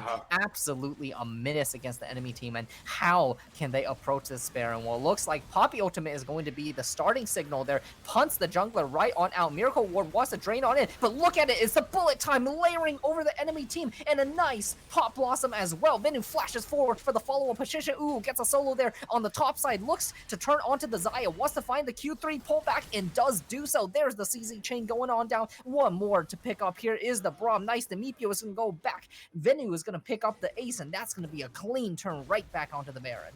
5-0 for Team China, taking a clean ace over CocoMelon Gaming. This team has not given up quite yet. After a Game 2 defeat, Team China will claim the Baron, and now at a substantial gold advantage, substantial item advantage, we are seeing the strength of the squad when they play with confidence and they're going all in. Yeah, and just what a turnaround from the previous game. Really great plays throughout the course of the early game here, and even just well executed at that previous fight too. You had Zach getting punted out, and CocoMelon thought this was their window, started to drive themselves into the pit, but an excellent disengage from Big White Shark, walking on away, and then the double ultimate whammy from these bot lane and support players, just absolutely tearing apart the enemy team and securing the team fight win. Yeah, as you named, this bot lane has been so strong. Big White Shark now showing why Misfortune has been on the bench in these first 2 games, getting banned away from both sides for the power and potency of this pick. Now with 5 seconds until the dragon spawning, this should be all Team China to just claim this next objective. The dragon looks like it'll be in their sights and will push them to Soul Point. Yeah, I've got to imagine this is all but guaranteed. Ethan, the guy, can just play bouncer here on the side of the pit there. We do have TP coming in from Poppy, but gonna get interrupted. Venu even just going to get the kill straight. Wow. It's not even need to do the CC. Miracle Ward's gonna try and TP on in, but we got a matching TP from the mid laner Venu as well. Hashinshin, ooh, going unstoppable. Nice pullback here. Again, the CC layers, the ultimates coming on through. It is Misfortune Nico turning these fights. And with the Baron secured, they don't even need another ask. They're going to TP straight to the mid lane. They're going to start pushing on down. 14, 13 seconds on some of the members, so maybe not quite gain any potential just yet, but this is going to turn into, at minimum, an inhibitor. Yeah, minimum they'll get the inhibitor after claiming the soul. They used the teleport to the mid lane. I think Hashinshin Uwu maybe was a little bit too excited trying to end this game, but instead the inhibitor at a minimum is claimed. All 5 members from CocoMelon losing their lives once again, and this CocoMelon Gaming squad unable to secure a foothold in Game 3. Yeah, unable to secure a foothold indeed. I mean, that fight looked kind of okay for just a moment. Miracle Ward got a nice three-man pull-in, was ulting over everybody, but the Nico Pop Blossom over the bullet time sealed the deal, as we have seen it do multiple times throughout the course of the game. And now it's 3 items on both carries on the side of Team China, and they are at a point where they can just confidently start walking forward and forcing fights just like we saw in that first game. That's what I was going to say, Potato, is with this team having an advantage, you know that they're confident to just push on in, right? They can just show up in lanes. We're back to where we want this squad to be if you are a Team China fan by just pressuring after having a lead. They know it. They got the million inhibitor. They're winning the fights. They're getting the lockdown and the crowd control. And they have a massive gold advantage here. Both solo lanes have yet to die this game as well and have been huge shining points for this Team China squad in game number 3. So let's see if they can use that confidence here to try to push down these last remaining towers, play to crack open the base, and try to cleanly secure this game number 3.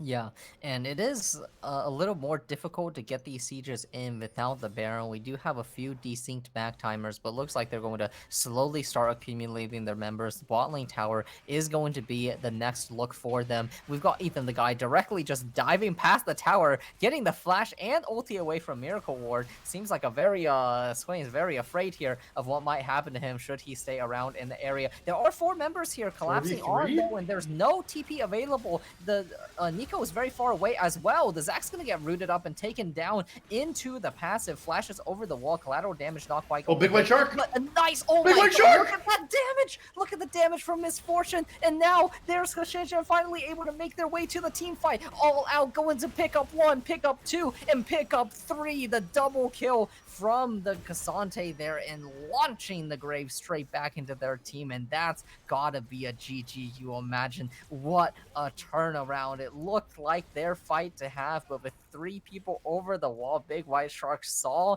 their opportunity and pounced like the apex predator that they are named after. Scar is going to be desperately running away, but Unleashed Power is the last farewell from the Syndra before being punted away. And now Nexus Towers under fire. 1 second left on Nice to meet you. Etononica going to be spawning one last hold from this team. Zack's going to look to jump on in. Does get a nice pullback onto Big White Shark. Does get the shutdown as well. Looking next onto Vinny. One more auto will do it. Can they find it? No, it's the Nexus going down instead. And Team China 32-9 picks up game 3. Team China is showing that they will not go silently in this grand finals. CocoMelon had a great game too, but responded beautifully from Team China. We saw new champions locked in, 10 unique champions here, or 5 unique champions from Team China in this game, and showing that they can play a slightly different style and be successful. And I mean, Potato, my biggest takeaway from that game is that I don't think we're going to be seeing Misfortune in the rest of this series. Likely not. No, it did seem like the bot lane of CocoMelon had a lot of trouble, even with the free kill that they were gifted at the start there. Just was not able to hold their own when it came to the team fights. The range advantage that this DPS carry was able to pull out with the ultimate was a little bit unstoppable. Yeah, it was a little bit unstoppable, but you know who can't be stopped is our analyst desk alternative back from game 3. I'm back and I'm as unstoppable as ever, baby.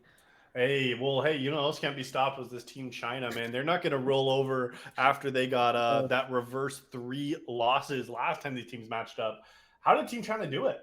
Man, from where I'm sitting, it looks like confidence is absolutely key for Team China, and they absolutely found their confidence between games 2 and 3. I don't know if they just had their little brothers playing for game 2, but this was a completely different team once again. When they're together, man, do they look strong, right? When they're on top of it, they look very hot. So, very exciting game to see from them. They were not shying away from any of the plays. They made all their proactive plays. They played great as a team, like we saw in game 1, and it's just it's really exciting. Yeah, absolutely. I mean, you're right about the confidence piece, I think, alternative. I mean, it was impressive to see I mean, maybe it's like on the flip side of the map, that they're just uncomfortable playing on the opposite side. They got to be clicking on the lower part of their screen instead of the upper part of their screen. Not sure what it was, but it did feel like, again, a 180. Like we've been seeing this team now, 540 degrees turning. They started one way, turned the other way. Now they're back. Maybe it's a 360, right? Because they're back going the right direction. Team China with a pretty dominant win here. Potato, do you feel like there was one key for success? Like, was it a player? Was it an opportunity? Was it a champion? Like, what was really the secret you think that Team China had beyond just having the confidence that they were lacking in game 2? Yeah, I think confidence was definitely a big element here, but I don't think it really falls down to any particular player. I mean, I think everybody stepped it up in that game. I mean, we had Hashenshin there in the top lane. What a great turnaround from his performance in the first 2 games, finding all of those solo kills and having a great impact across the team fights. We also had Ethan, the guy there on the Zac, finding these excellent engages throughout the course of the fights. And of course, who can forget these 2 stars in the bot lane absolutely cinching in this game with the impact of their ultimates. Yeah, and you're absolutely right. It was the ultimates. It was a synergy. It was Big White Shark. It was Ethan finding some great engages. Like the team came together. I think, as Alternative pointed out, they played with confidence and made an amazing play happen. And now, I mean, we're gonna have to see what's gonna happen here in Game 4, because it's now match point for Team China, a position that they've been in the past, because they are confident. They are the number 1 seed. They have won most of their series up to this point, and there's only going to be a potential 1 game left if CocoMelon can't bring it back. So we've seen that the team that has lost has been the team that's had to adapt. Alternative, do you think that we're going to see this squad from Team China try to run a similar composition to what we saw in Game 3, or do they have to adapt as well, because we've seen CocoMelon be able to have answers to what Team China's thrown at them? I think that Team China can probably keep doing what they're doing. They're not going to get the misfortune this game. It looks like the teams have flip-flopped once again. So CocoMelon's once again on the blue side and Team China's on the red side. It'll be interesting to see if that Victor priority is still up, if Team China will opt to ban it this time. And, that will allow CocoMelon to have their free MF ban. So I think overall, though, they can play a very similar style. Definitely put uh, Etonanica, or sorry, no, Big White Shark. Definitely put Big White Shark on a carry, I would say. Maybe one more effective than Ash, because they have shown that they have, the carry pants. So I'm excited to see what they're able to draft here. Yeah, they got the dorsal fin too. I feel like that was one scary predator, like we were hearing Potato call out there. I mean, when Big White Shark was on a carry, they were finding success. And we'll have to see if Team China will find success right now, because we are jumping right back into the draft for game number 4. The sides have been swapped once again. Every team that's lost has chosen that blue side already. And now CocoMelon actually saying we don't want Misfortune as our first pick, so we're going to ban it ourselves. What that means is up. It means Kaisa, and that's going to get snatched away quickly on B1. Yeah, so we're going to have to see both players reach a little bit further down into their ADC pools, and looks like Varus may be the answer. Okay, that's a very interesting one. A very flexible champion, can build multiple ways, can have a bit of that range advantage into Kaisa as well, be a bit of a lane bully here. So I'll have to see what the pairing is, but a pretty solid bot lane matchup already. Yeah, and is this enough damage? You think this is the kind of carry you're hoping for, Alternative, or do you think that we needed to see a little something more? Because we have also seen Vinu pilot this Varus mid. Yeah, I was about to say. So yeah, they have put the Varus in the mid lane before. This could be a very valuable flex pick for them. I think Varus is a very interesting champion because played from both lanes. Oh, and we see the Nico again. I am very happy to see the Nico because it was extremely effective in the game we just watched.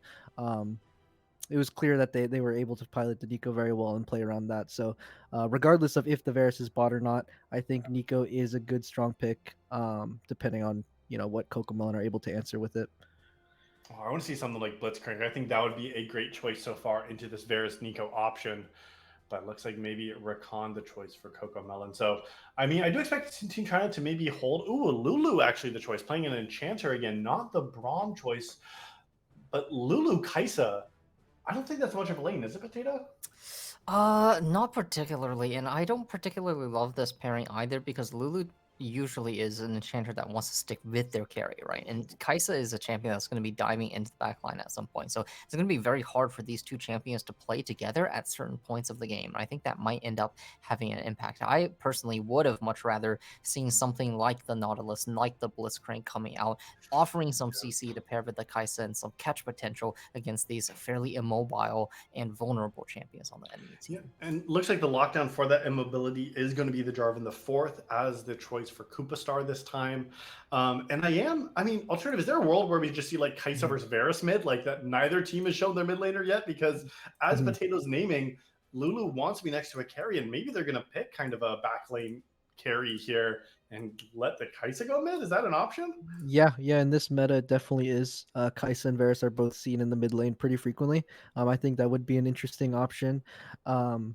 Especially because we see the J4 locked in early. We haven't seen a jungle picked in first 3. So like it almost makes me think that they're trying to hide it. Yeah, it definitely might be. And we'll see which team cracks first on the flex picks. But I do want to say, so CocoMelon has been playing around their jungle a lot in this series, right? In the games they've found success. Well, actually, for both teams, I think the games have been decided. Before the 20-minute mark, it seemed like it was pretty clear which team was going to win, and that was usually off of the back of the jungle plays. So I like seeing CocoMelon going to an early ganking jungler. The Graves last game kind of just had to leave his lanes out to dry.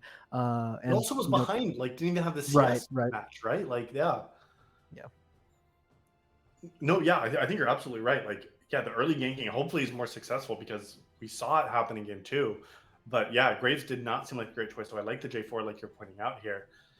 Trundle's open as a choice, but I mean, Ethan, the guy, he is that guy. Happy with the Rammus, I guess. Antween in the chat is just typing FF already. Team China. 3 of these 4 games, Ethan the guy has on Rammus, and did they ban it against? No, they left it up in game 3, but instead went for the Graves, and this picked it in the other 2 games. So I like this Cassio answer though. We love ourselves some Rammus, but yeah, I do think these are some good champions into the Rammus. The Lulu and Cassio both have ways of stopping the rolling, and the Miasma in particular against these kind of mobile champions. That Cassante, who wants to be running around everywhere, Rammus, who wants to be rolling around, really just acts as a divider wall potentially in these team fights and allows them to focus down the front line. So yeah, I think a great pickup here in the mid lane. Yeah, it is absolutely a good choice, I think, for this squad. I am a little bit worried now by these last couple of picks from CocoMelon, specifically the Renekton. I honestly don't think, Scar had an okay game on Poppy in game 2. And what a pick to round out the draft. But I think, honestly, the top laner of Team China, Hashinshin Uwu, has been getting the better in these top lane matchups. And you're picking kind of a feast or famine top laner that I think you got to know pretty well to find success on here. Alternative, any thoughts about the Renekton or even this last pick of Kiana? Yeah, I'd have to disagree a little bit. I think the top matchup has been very much decided by the champions these last few games. And as we've seen, when Hashinshin Uwu was able to get a better matchup, the Cassante into the Poppy, he was able to capitalize. So if the Renekton is the answer for the Cassante here, with less jungle intervention, because we haven't seen much in the top lane thus far. I think Renekton could be a good answer, especially with both top laners kind of being okay with staying in the side lane sometimes. We've seen the Kiana is very, very interesting. I think if they're able to pilot it well, Kiana's known as a quite a difficult champion to pull off. But if they're able to pilot it well, I think it could be a great backline threat against this Kaisa and Cassiopeia, as they don't have as much of a front line as maybe they'd like. Yeah, you're right. This isn't the 4 tanks that we've kind of seen along the way. It does feel like China has a tankier team themselves. But CocoMelon found success in game 2 when they picked things like Braum and they had the tank Sivir as well, or tank Poppy as well. I mean, Sivir felt like a tank in that game, even though it was definitely the carry. So you had Braum and Poppy as your front line. Your front line this time for CocoMelon is J4 Renekton, right? That's a very, very different, because you picked an Enchanter now. First time we've seen CocoMelon going for a true Enchanter, 2 Braum games and a Bard game. So it's a different stylistic bot lane, and I do feel like you're losing some of that power, which allows Kiana to be even more successful, because like you named, If you're a mobile, if you're squishy, I mean, Kiana can wipe if it's a strong Kiana player. Yeah, I agree. Although there is a fair amount of lockdown available to CocoMelon to try and counter that. We have the polymorph available, a point-and-click stun, the miasma, and even a skill shot from J4 that can stop that. So we'll have to see how they will utilize these tools to try and keep track of this mid lane threat. But yeah, I'm very curious to see how this champion will perform because this is not a champion that I feel like I've really seen it on maybe the past 3 years even. Yeah, definitely not here. It's a little bit less prevalent here, and even for this player, Vinu had 3 wins on it, or 2 wins in a match earlier 2 months ago. They played against MTC and won on 2 Kiana games back to back. But beyond that, hasn't really been playing it very much here. So, I mean, alternative, we see 10 champions. We know now at this point it is make or break for the side of CocoMelon Gaming. They need to win this game, stay alive in the series, and push us to a silver scrapes. Can they do it? What's the take? Yeah, it's anybody's game. I think maybe it might be on Team China's confidence level going into this game if they like flip flopping or not. But looking at both these drafts, I don't see any super substantial, draft gap on either side. These are both teams are running some pretty interesting champions that we'd love to see in a competitive setting. Yeah, I think it could be anyone's game. We'll just have to see. Yeah, I mean, I think that is very up in the air. I do think for the first time, actually, CocoMelon with the easier composition to execute. I feel like it has been Team China playing just the wombo, the combo, and this time with things like the Kiana having the skill shots needed from Varus to do that damage, feels like there's maybe a little more vulnerability and variability from this Team China squad. But I mean, this is could be it for season 15 of Style Esports for a Targon Grand Finals. Team China, if they win this game, they will be crowned the Targon Cup champion. Or if CocoMelon can win, it's going to force us to a game number 5. We're just getting into a spectator delay. We will find out what happens here on the other side of this break. If we're going to be going the entire distance, or if Team China will be our victor. We'll see you out in just a minute.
Welcome back, Style Esports fans. Grand Finals, Targon Division. Team China, CocoMelon. Team China at a 2-1 advantage, looking to close out the series and Season 15 right here. I am Llama alongside Potato. The teams are ready, and so are we. Here we go.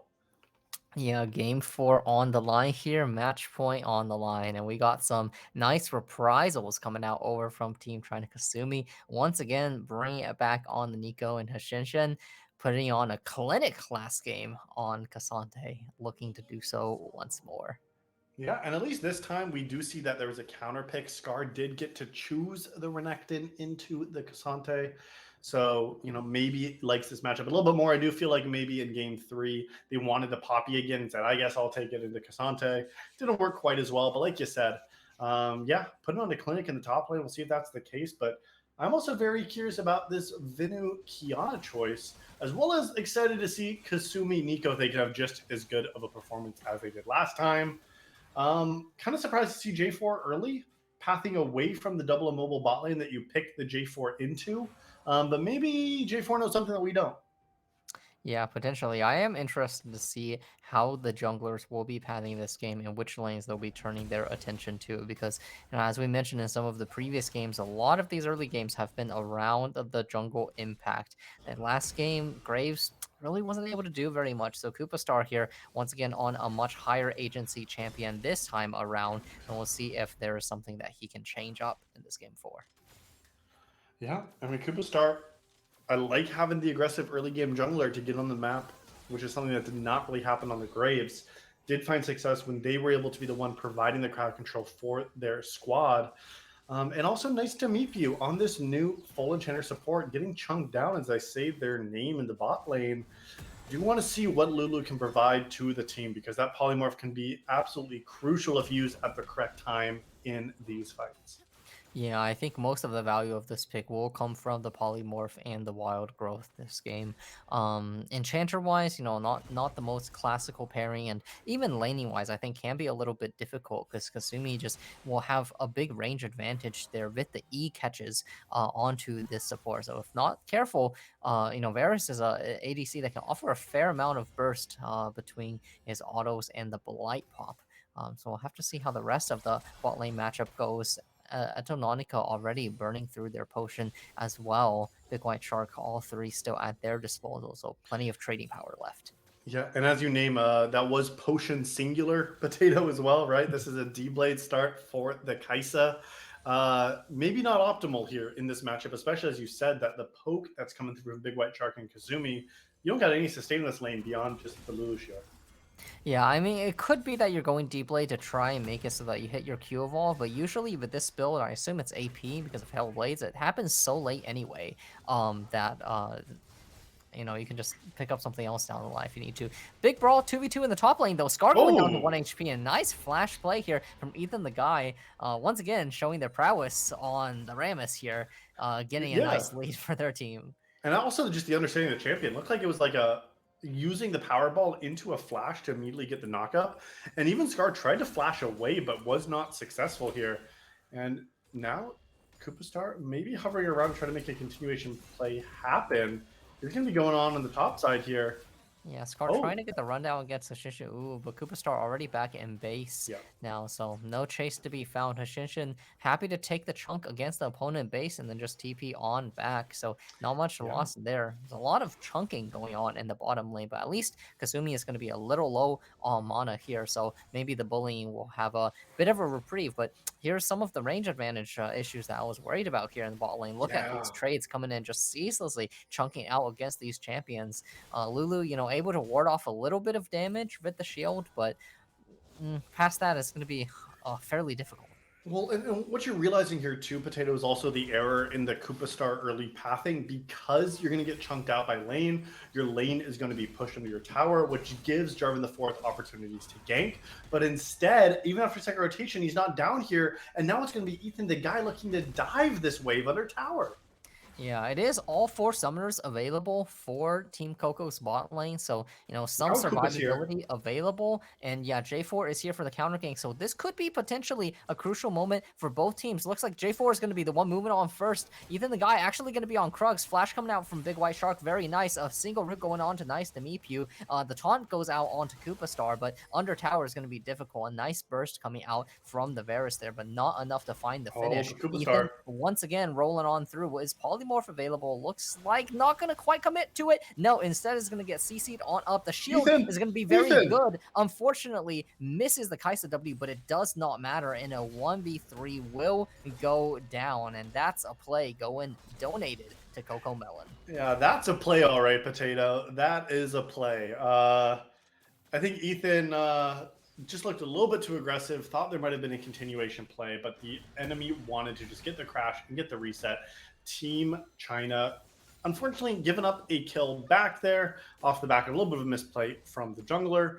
But it is the pressure from the bot lane being exerted. But ultimately, as much as we're saying Etonica is getting a little pressure under tower, at least has been able to keep up in the farm department. And that's actually really impressive to see with the amount of pressure getting exerted and only having the one potion, has still been able to completely reset up parity. Yeah, without a doubt. And picking up the refillable is going to help their lane as well. Hopefully these Lulu shields, as they scale up, will be also able to provide some of reprieve. But what will not be having any reprieve is this top lane brawl. Hashisha and Scar going at it. The Q3 catches right onto Scar. Koopa Star is going to be following on over. Does get the flash, but no knockup to be followed as the unstoppable from Cassante. This Giga tank, a Giga player here, easily surviving that gank without a Cataclysm. He's not going down. Yeah, and here comes the Cassante spam in the chat, y'all. People aren't liking this champion able to do it all, but that once again was the difference maker in that gank staying alive. But look at Etonica trying to get the lethal on Kasumi. You might be poking out, but you don't got much health, and now it's going to be Ethan the guy back down here.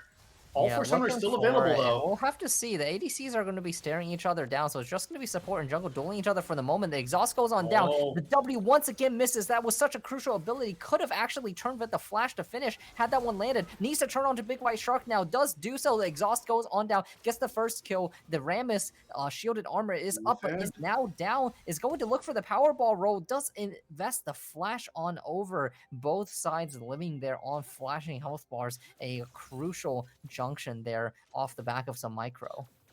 Yeah, that was a major turning point here. You did get 3 of the 4 summoners from the bot lane of CocoMelon Gaming here, with only the cleanse from Etonica still available. And it was Kasumi chunked out even before the fight happened that forced that into a 2v2. And ultimately, the level 6s were not available quite yet, so that could have been an even bigger difference maker. But it is just going to be the reset. And, now that, Kasumi's back on the map, might be just a little bit easier to regain some of this prio. But I'm really paying attention to these level 6 timers now coming through, Potato, because if we saw that kind of aggression prior to ultimates available, just wait until you see Koopa Star involved with some of these cataclysms now. And as you say that, Ethan the guy just hits 6. Koopa Star, of course, also picking up the cataclysm. Bot laners are 1 level away on each side from hitting full ultimates as well. So there certainly could be a bit of fireworks coming onto the map to you soon. It is also 9 minutes in. Not much attention given to the dragon so far. So these are all available on the map currently. A bit of a difference from some of the previous games we've seen. Yeah, this is a little bit different here, and I'm glad we're not seeing the 12 kills in 7 minutes, whatever that was. This a little bit less of a bloody game, and I think ultimately CocoMelon knows that the pressure is on. They know that this is a must-win game here with Team China being up the score 2-1. So you can't have unforced errors. You can't be over-forcing. You got to be playing careful and reserved, and this is going to be the aggression, though, but it's tempered. Yeah, Kasumi, they're using the Pop Blossom, catching all 3, but not going to survive. There's the chase in from the Kaisa. Etonica now 3-0. No flash. Further aggression going on to Big White Shark. A nice knock-up follow from Lulu is going to pick up the double kill there on the bot lane. Top laner's going at it once again. Venu? Who's going to find it this time around? It's going to be Koopa Star dragging on out against Venu. The Kiana ultimate comes on through, and Ethan the guy is in the action. A nice big Q from Kiana does a lot of damage, but now it's going to be the Rammus in trouble, flashing and ulting away to survive on that one. The members of Team Coco are going to turn onto the Dragon, but this could be a little bit dangerous. We have the bot laners returning, so if this is not sufficiently fast, they might end up getting caught out here. Venu still looking for potentially a spell rotation to come out here. Miracle Ward almost out of mana, does get the Dragon. Kasumi reveals themselves, does get one pick up there. Koopa Star wants to find it onto Venu, but misses the Flag and Dragon. There's the flash ultimate from Varus that's not going to hit. Venu picks up Koopa Star on the backside there as the teleport comes on in, but Hashenshin is going to be very late to this play. Big White Shark maybe wanting to look for something more. Maybe the team will try to tower dive here. They have the opportunity to just back away here, but does not choose to do so just yet. Etonanica and Miracle Ward here stuck under their tower. The Ghost is popped. The All Out not quite available. The Miasma goes on down. Hashenshin is tanking first as he should. A big shutdown. 700 gold going on over. Hashenshin not even going to give away for their life. An expertly executed tower dive there picks up to a big turning point for their team. Venu is even there to cover the top lane play. Team China breathing some life back into this this series game decider. Yeah, this is the series game decider if Team China can win it. And after the misstep in the bot lane, they recovered beautifully. Hashenshin Uwu, after the reset, teleported down to match the fight, and they knew that they could take the dive. The enemy had to run, but the fight is just going to continue. Ethan, the guy now in top lane. Yep, Ethan the guy rolling on in here. Scar running for his life. Koopa Star going now on the backside, trying to find something. Flash and drag will hit true. Misses the first auto onto Venu, and now it's just going to go down. A last-minute taunt there from Ethan the guy is going to save his mid laner. Tries to predict the dash from Scar there. Venu contributing with the Qs from the backside downtown, getting those two snipes onto the enemy top laner, and Team China once again finding the advantage here. And now Kasumi is going to force with the flash ultimate onto Etonanica. The Chains of Corruption almost upcoming, so close. Etonanica trying to run away, does get caught up with the CC, and they're going to go down as well. The bot lane has now recovered from their deficit. Both ADCs now 4-2, but it's going to be Varus with the shutdown, with the CS advantage, with all the plates in his pocket. Wow, at 12 and a half minutes, the fact these plates are already falling is still so good for the squad. And yeah, that other fight, once again, feels like, I mean, Team China seems to be having quite a hold on this game 4. They're trying to, push toward closing it out. And unfortunately, a couple of missteps here from CocoMelon Gaming has actually given over some kills from these mistakes. Yeah, it does seem like it's more off the back of CocoMelon's mistakes these last few plays. Some overextensions, some micro issues with the execution, but Team China happy to capitalize on those and find their way back, getting the kill advantage, the gold advantage, the plate advantage now. As we near 14 minutes, the Herald is going to get dropped. It's going to be 3 plates remaining on the top side, just going to be 2 remaining on both the mid lane and the bot lane. So that's a lot of gold going over via that avenue. The next dragon is to be spawning pretty soon, and we already have big items coming in across all the members. Yeah, this is where we'd like to look at these items. I think the most critical one to take a look at here, Potato, is actually Cassiopeia's. Miracle Ward is 0-1-0, so has not had the most ideal early game.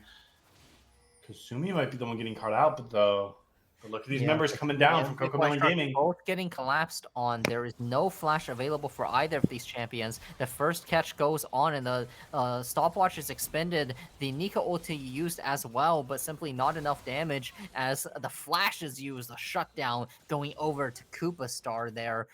So some nice pickups there, but will mean that the summoner spell will not be available for the dragon fight should they choose to use it. But still a nice gold swing going over to CocoMelon.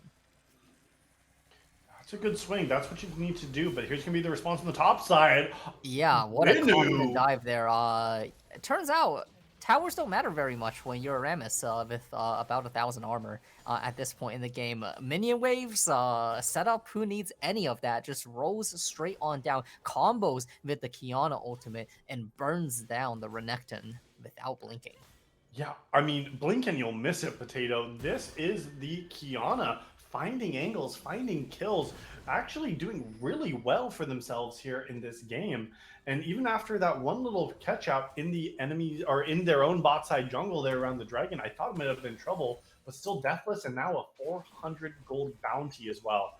Meanwhile, its counterpart, Miracle Ward, needing to scale up, use these stacks from the Rod of Ages on Cassiopeia to get the damage you need, to get the health, to get the mana. That's what Cassiopeia needs, is a couple more items, a little more scaling, and then they can be equally, if not more effective in these team fights, but it's going to be on a nice edge. And now these teams setting up around the dragon, now it's available. Kasumi going in first, but maybe got caught out. Yeah, perhaps, but there are a lot of missing ultimates there. No Chain of Corruption, no Pop Blossom available, and there is the Cassio ultimate catching out Kasumi, taking them down. Scar is there in the backside, but he's going to find himself in a 1v4 for the moment. Cassio trying to contribute some DPS on the backside. It is now the Chain of Corruption going down and spreading across the rest of the enemy team. Cleanses burn, but to no avail, and now Koopa Star is going to be the one finding themselves running away. Miracle Ward is going to get run down by even the guy. Flash 4, flash there, and there's the CC chain coming out from Venue as well. The Rammus is going to pick up the kill. That's going to be most of the team going on down, and they're going to turn confidently into the dragon. Yeah, the first pick was great from CocoMelon, but the team fight was not there. Scar was on the front line in a 1v5 with no Dominus available, meaning they did not have the stats to take that extended fight. Even without the other ultimates, there was just not fighting available, but Koopa Star looked to fight, but secured from Ethan the guy, and Koopa Star loses the flash because of it. Yeah, good attempt there. Pretty close smite, I think, going down to roughly about 100 HP. But Ethan the guy does cinch it there on the Rammus. And now this game 4 is starting to look good for Team China, finding themselves at a 5,000 gold lead 16 minutes in the game. You got both of the outer towers falling, looking for the last one going on down here. The solo laners are doing well. The bot lane is doing well. We got items coming on through, and they're trying to push on forward. Yeah, items, plural, potato, like you're naming here. Varus now with the Nashor's Tooth also completed, and they're going to look to continue to fight. Big White Shark, that's what 2 items can do for you, buddy. Taking down Jarvan the Fourth without much of a problem at all. That's what that kind of CC chain can do for you as well. Just absolutely no mercy onto Koopa Star once that first ability lands. Scar is going to be able to get the bounty shot down on the turret, at least. Looking for Venue there, and a play from Kasumi, a 2-man Pop Blossom from Stealth. That's going to be Antononica falling on down. Scar wants to find the trade onto Venue, but the stealth from the Kiana is powerful. And Ethan, the guy, is here to be the bro to help out his mid laner. And another catch in the top jungle is going to mean that Nice to Meep is also going to fall. It's death timers across the board, and it's Team China pushing on forward. Team China continues with their aggression, but take a look at this teleport. The aggression's not stopping. Miracle Ward's going to be on a flank, but it's going to be a 1v2. Yeah, going to try and find it. It is a flashless ADC if they can find the ability to catch, but looks like not quite enough move speed just for the moment. Does not quite land the Q for the move speed closure, and the Super Blast Cone is going to take Big White Shark straight out of there. The TP is expended, but no kill is found. No kill was found. Miracle Ward even committing the teleport here, but did not find anything. Unfortunately, the flash was still down from that last play where they got chased down from Ethan the guy. And unfortunately, even these looks are not coming up heads for CocoMelon Gaming. They are not. Now Actonautica, ooh, a nice ultimate actually to escape the clutches of Venue there, but still potentially getting collapsed on by multiple members of the enemy team. Ethan, the guy there's taunting out Miracle Ward to start things off. Find themselves in the miasma, eating all of those fangs to the back, but certainly does not take much damage for all the work being pulled in. Is now going to look towards the Herald here. Koopa Star also sussing out the area to see what might be around. Scar trying to collapse there from the top side, but gets surprised once again by Kasumi, who was in stealth there. There's the Chains of Corruption. It's going to be falling right on down. Koopa Star wants to find it, gets one traded back, but Big White Shark free farming there on the backside, and look at Kashinshin, and then the combo there straight against the wall is going to evaporate the bot laners, and we know what Rammus is capable of. It's going to be catching you from anywhere on the map. There's the all-out coming away. Big White Shark fires one more arrow, does not hit, but does not matter, as it's an ace going over to Team China. And only one member fell. Kasumi, the only casualty. Scar thought they had an angle with the Dominus. It was great for a moment. It was a 5v3 when the play started, but once the firepower arrived, they were able to take down CocoMelon Gaming. They will claim the ace. They will claim the inhibitor. And less than 20 minutes into this game, it has exploded for Team China, and they are trying to secure this Targon Cup championship. Yeah, exploded is precisely the correct word here. Once this team gets the advantage, they do not let it go. Sure, you get the catch on the support, but Big White Shark is going to be putting those arrows straight through your team, and the flank from Venue and Hashinshin was just masterful. Now they're looking for another fight there in the jungle. Venue in trouble, maybe. The Kaisa flashes forward to try and find a one auto. Will get the shutdown. Ethan, the guy now, will not have an escape. This is another one. Spike Shell, not quite enough to keep himself alive. Does ulti over. The W reset is not quite there. Meanwhile, Scar is going to get sniped down from the Varus. Ethan still alive, still running, stays alive there, and takes the W out. Does not land it. And look at Kasumi now. It's going to get rooted up. Big White Shark trying to find some more damage there on the backside. Dragon in 30. Rammus will be able to reset for this one. That was a lot of resources expended. Can the Kaisa put out enough poke here? Hashinshin, trying to look for a catch potentially. Chains of Corruption also available, so they have to back off for the moment. Can give this one in just a second. Drake. Also look at the teleport flank coming in from Venue on the backside. Super Minions crashing into their base. This is a tough situation for the members of Team Coco. Look at that single auto damage from the two ADCs trading against each other, but the Lulu is in trouble, and Cassandre smashes everyone against the walls. Now Venue is here to reinforce, and the rest of the team has made their way on over. Miracle Ward falls, as does most of the rest of the team. Only Koopa Star forced to recall and deal with the minions at base, but no, a flash play from Venue is even going to pick him up. It's another ace for Team China, another Dragon pickup, and the base also falling in shambles here. The Dragon was claimed, the base is crumbling, and so is CocoMelon Gaming.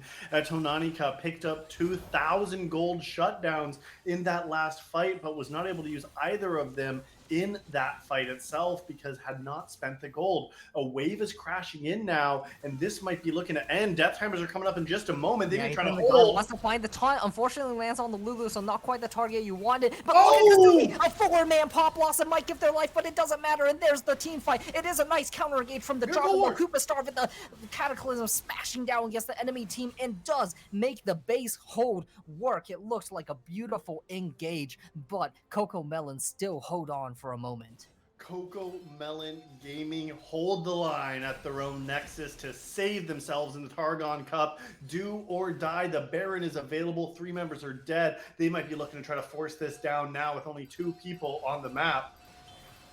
Yeah, they will turn to the Baron because this is the timer they have to take advantage of. This has to be the time they use to try and make the comeback. We want to see a Guma Yushi here for Big White Shark, but looks like the charge is just a little bit too early. Will not quite find it. The Baron is still being burned down. Will they find the DPS? Smite available. Will they find it? No, not quite. The Smite lands true. Venue may be trying to find a catch on the backside. The Baron bases are coming on through. Will they be able to escape the situation in time? The minions are cleared out of the base. The rest of the members are scattering, running to the winds, trying to save these Barons, trying to find the comeback. It is just about a 5k gold advantage at 23 minutes. Kind of doable, maybe. The map is in shambles, but you know, they have some of these team fights. It's starting to turn maybe just a little bit. It is starting to turn potato, and that was an insane few minutes on the Rift. Teams were jumping back and forth, and fights were happening everywhere. It was scattered. It was crazy. Still, 1-1 team fight from the side of Team China could end this series right now. Yeah, and the carries have to be so careful here. Here comes Ethan rolling on in, but Etononica stays alive for the moment. Venue there on the backside wants to find the carry, but will not do so. It is going to be Scar taking up all the damage from the enemy side. Does fall first. Miracle Ward late to the fight. Cannot quite hold just yet. Will now be forced to just hold against the minions. It is Ethan actually taking the base here, so it looks like they might end up not pushing. That's a 4v4. They want to fight it now. And yeah, that's the timer. Big White Shark blowing his flash on Etononica, maybe looking for an engage. Big again, a pop blossom from Nunu, and there's the Cassandre Q3 and the combo in from Venue to take down all of the enemy team. Nice to meet you, forced to run. Wild Growth already expended, no hope of survival here. Venue wants to find the tower dive, not quite got enough in the tank there, but that might just spell the end of the game. 30 seconds on the crucial members, 6 for Scar. Can he hold in a 2v4 against the base here? Ethan the guy rolling in once again. Venue trying to find it. The polymorph is expended already. Renekton going on to Venue, but the rest of the members hold on to Nexus. but the inhibitor respawns. They'll have to force this one down, but they do end up taking down Renekton in response. Now they're just waiting for the final hits. It's 4 seconds on most of the members, but it's going to be 4 seconds too late as the final Nexus falls. It's going to be 3-1 over the Team China. Team China in a reverse in the grand finals wins the Targon Cup. Potato, that game had it all. That was a fun one. That was a good one. And what a way for Team China to end it too. Coming back after losing to CocoMelon after a destruction there, had a game 4 and took home the cup. Alternative, you back after that game? You heart attack cured it, man. Holy smoke. Yeah, that game it was looking like a bit of a shaky start for Team China, but they came bursting back out with that, great confidence that we've been talking about this whole series. And to be honest, it looked like CocoMelon was a bit tired in this game 4. It is hard to play 4 games at peak performance. So yeah, just a few crucial mistakes in the early parts of the game opened it up for Team China, and they did not let go. Yeah, Team China took a death grip on this series. After the wake-up call from losing to CocoMelon, they came back strong. They still dropped a game. But man, I felt like I was getting some Worlds PTSD here, Potato. But we had the look from the Guma Arrow Steel, and then we had the Deft Inhibitor all in the same game. Like, that was wild. Yeah, truly some moments there. Unfortunately, not quite enough to save Team CocoMelon. Team China closing out the series cleanly, finding the picks they needed, finding the fights they needed. Kiana, the surprise R5 here, coming through with a monster performance as well. Yeah, and do have to give credit here over to the side of CocoMelon Gaming as well. It was an incredible run through the losers bracket to make it all the way back to the finals, and then took down Team China for the bracket reset, and then took another game off them here in the finals. But on this day, it was Team China that came out victorious. Yeah, most definitely. And a very fun contested series to watch. The first 3 games definitely going pretty one-sided once they hit critical mass. Game 4 looking like that for a moment, but some glimmers of hope, some fighting back from the members of CocoMelon. And what a well-played series from both teams, fighting their way through the playoffs, coming in from the lower bracket, storming the teams, resetting the bracket, but ultimately not quite enough to take home the victory. Not enough. And I mean, what a way to end season 15 here of Style Esports, you two as well. I mean, this was just an insane season. Congrats to all of the winners and all the teams that participated here. I mean, now that season 15 is a wrap, we will be moving on to season 16 here soon. But I mean, our Targon division winners, being Team China, are going to join our other division winners of Nature's Wrath Avalanche, Apex Moonlight, Poisonous Panthers, in Colorado State University, being the winners from all of our divisions of Style Esports, along in them in season 15. So that was an insane performance, an insane series as well. And any closing words from you two here before we kind of wrap up the night? Not too much. I mean, I just had a great time casting these games. Well played to both teams. Thanks for, a really entertaining series. I hope y'all enjoyed it as much as I did. Yeah, thank you so much, Style Esports, and to Llama and Potato for letting me join you guys. I had a really great pleasure watching both these teams play. It's been fun. Yeah, well, thank you all as well for being here, both for my co-casters as well as all the viewers and these two incredible teams. For myself, Llama, Potato, and Alternative, that is going to do it for us for season 15 of Style Esports, this grand final of our Targon Cup. Congratulations once again to Team China, and we hope to be back for season 16 of Style coming up very, very soon. Until then, we hope that you take care, stay safe, and we'll see you back on the Rift. Have a great night.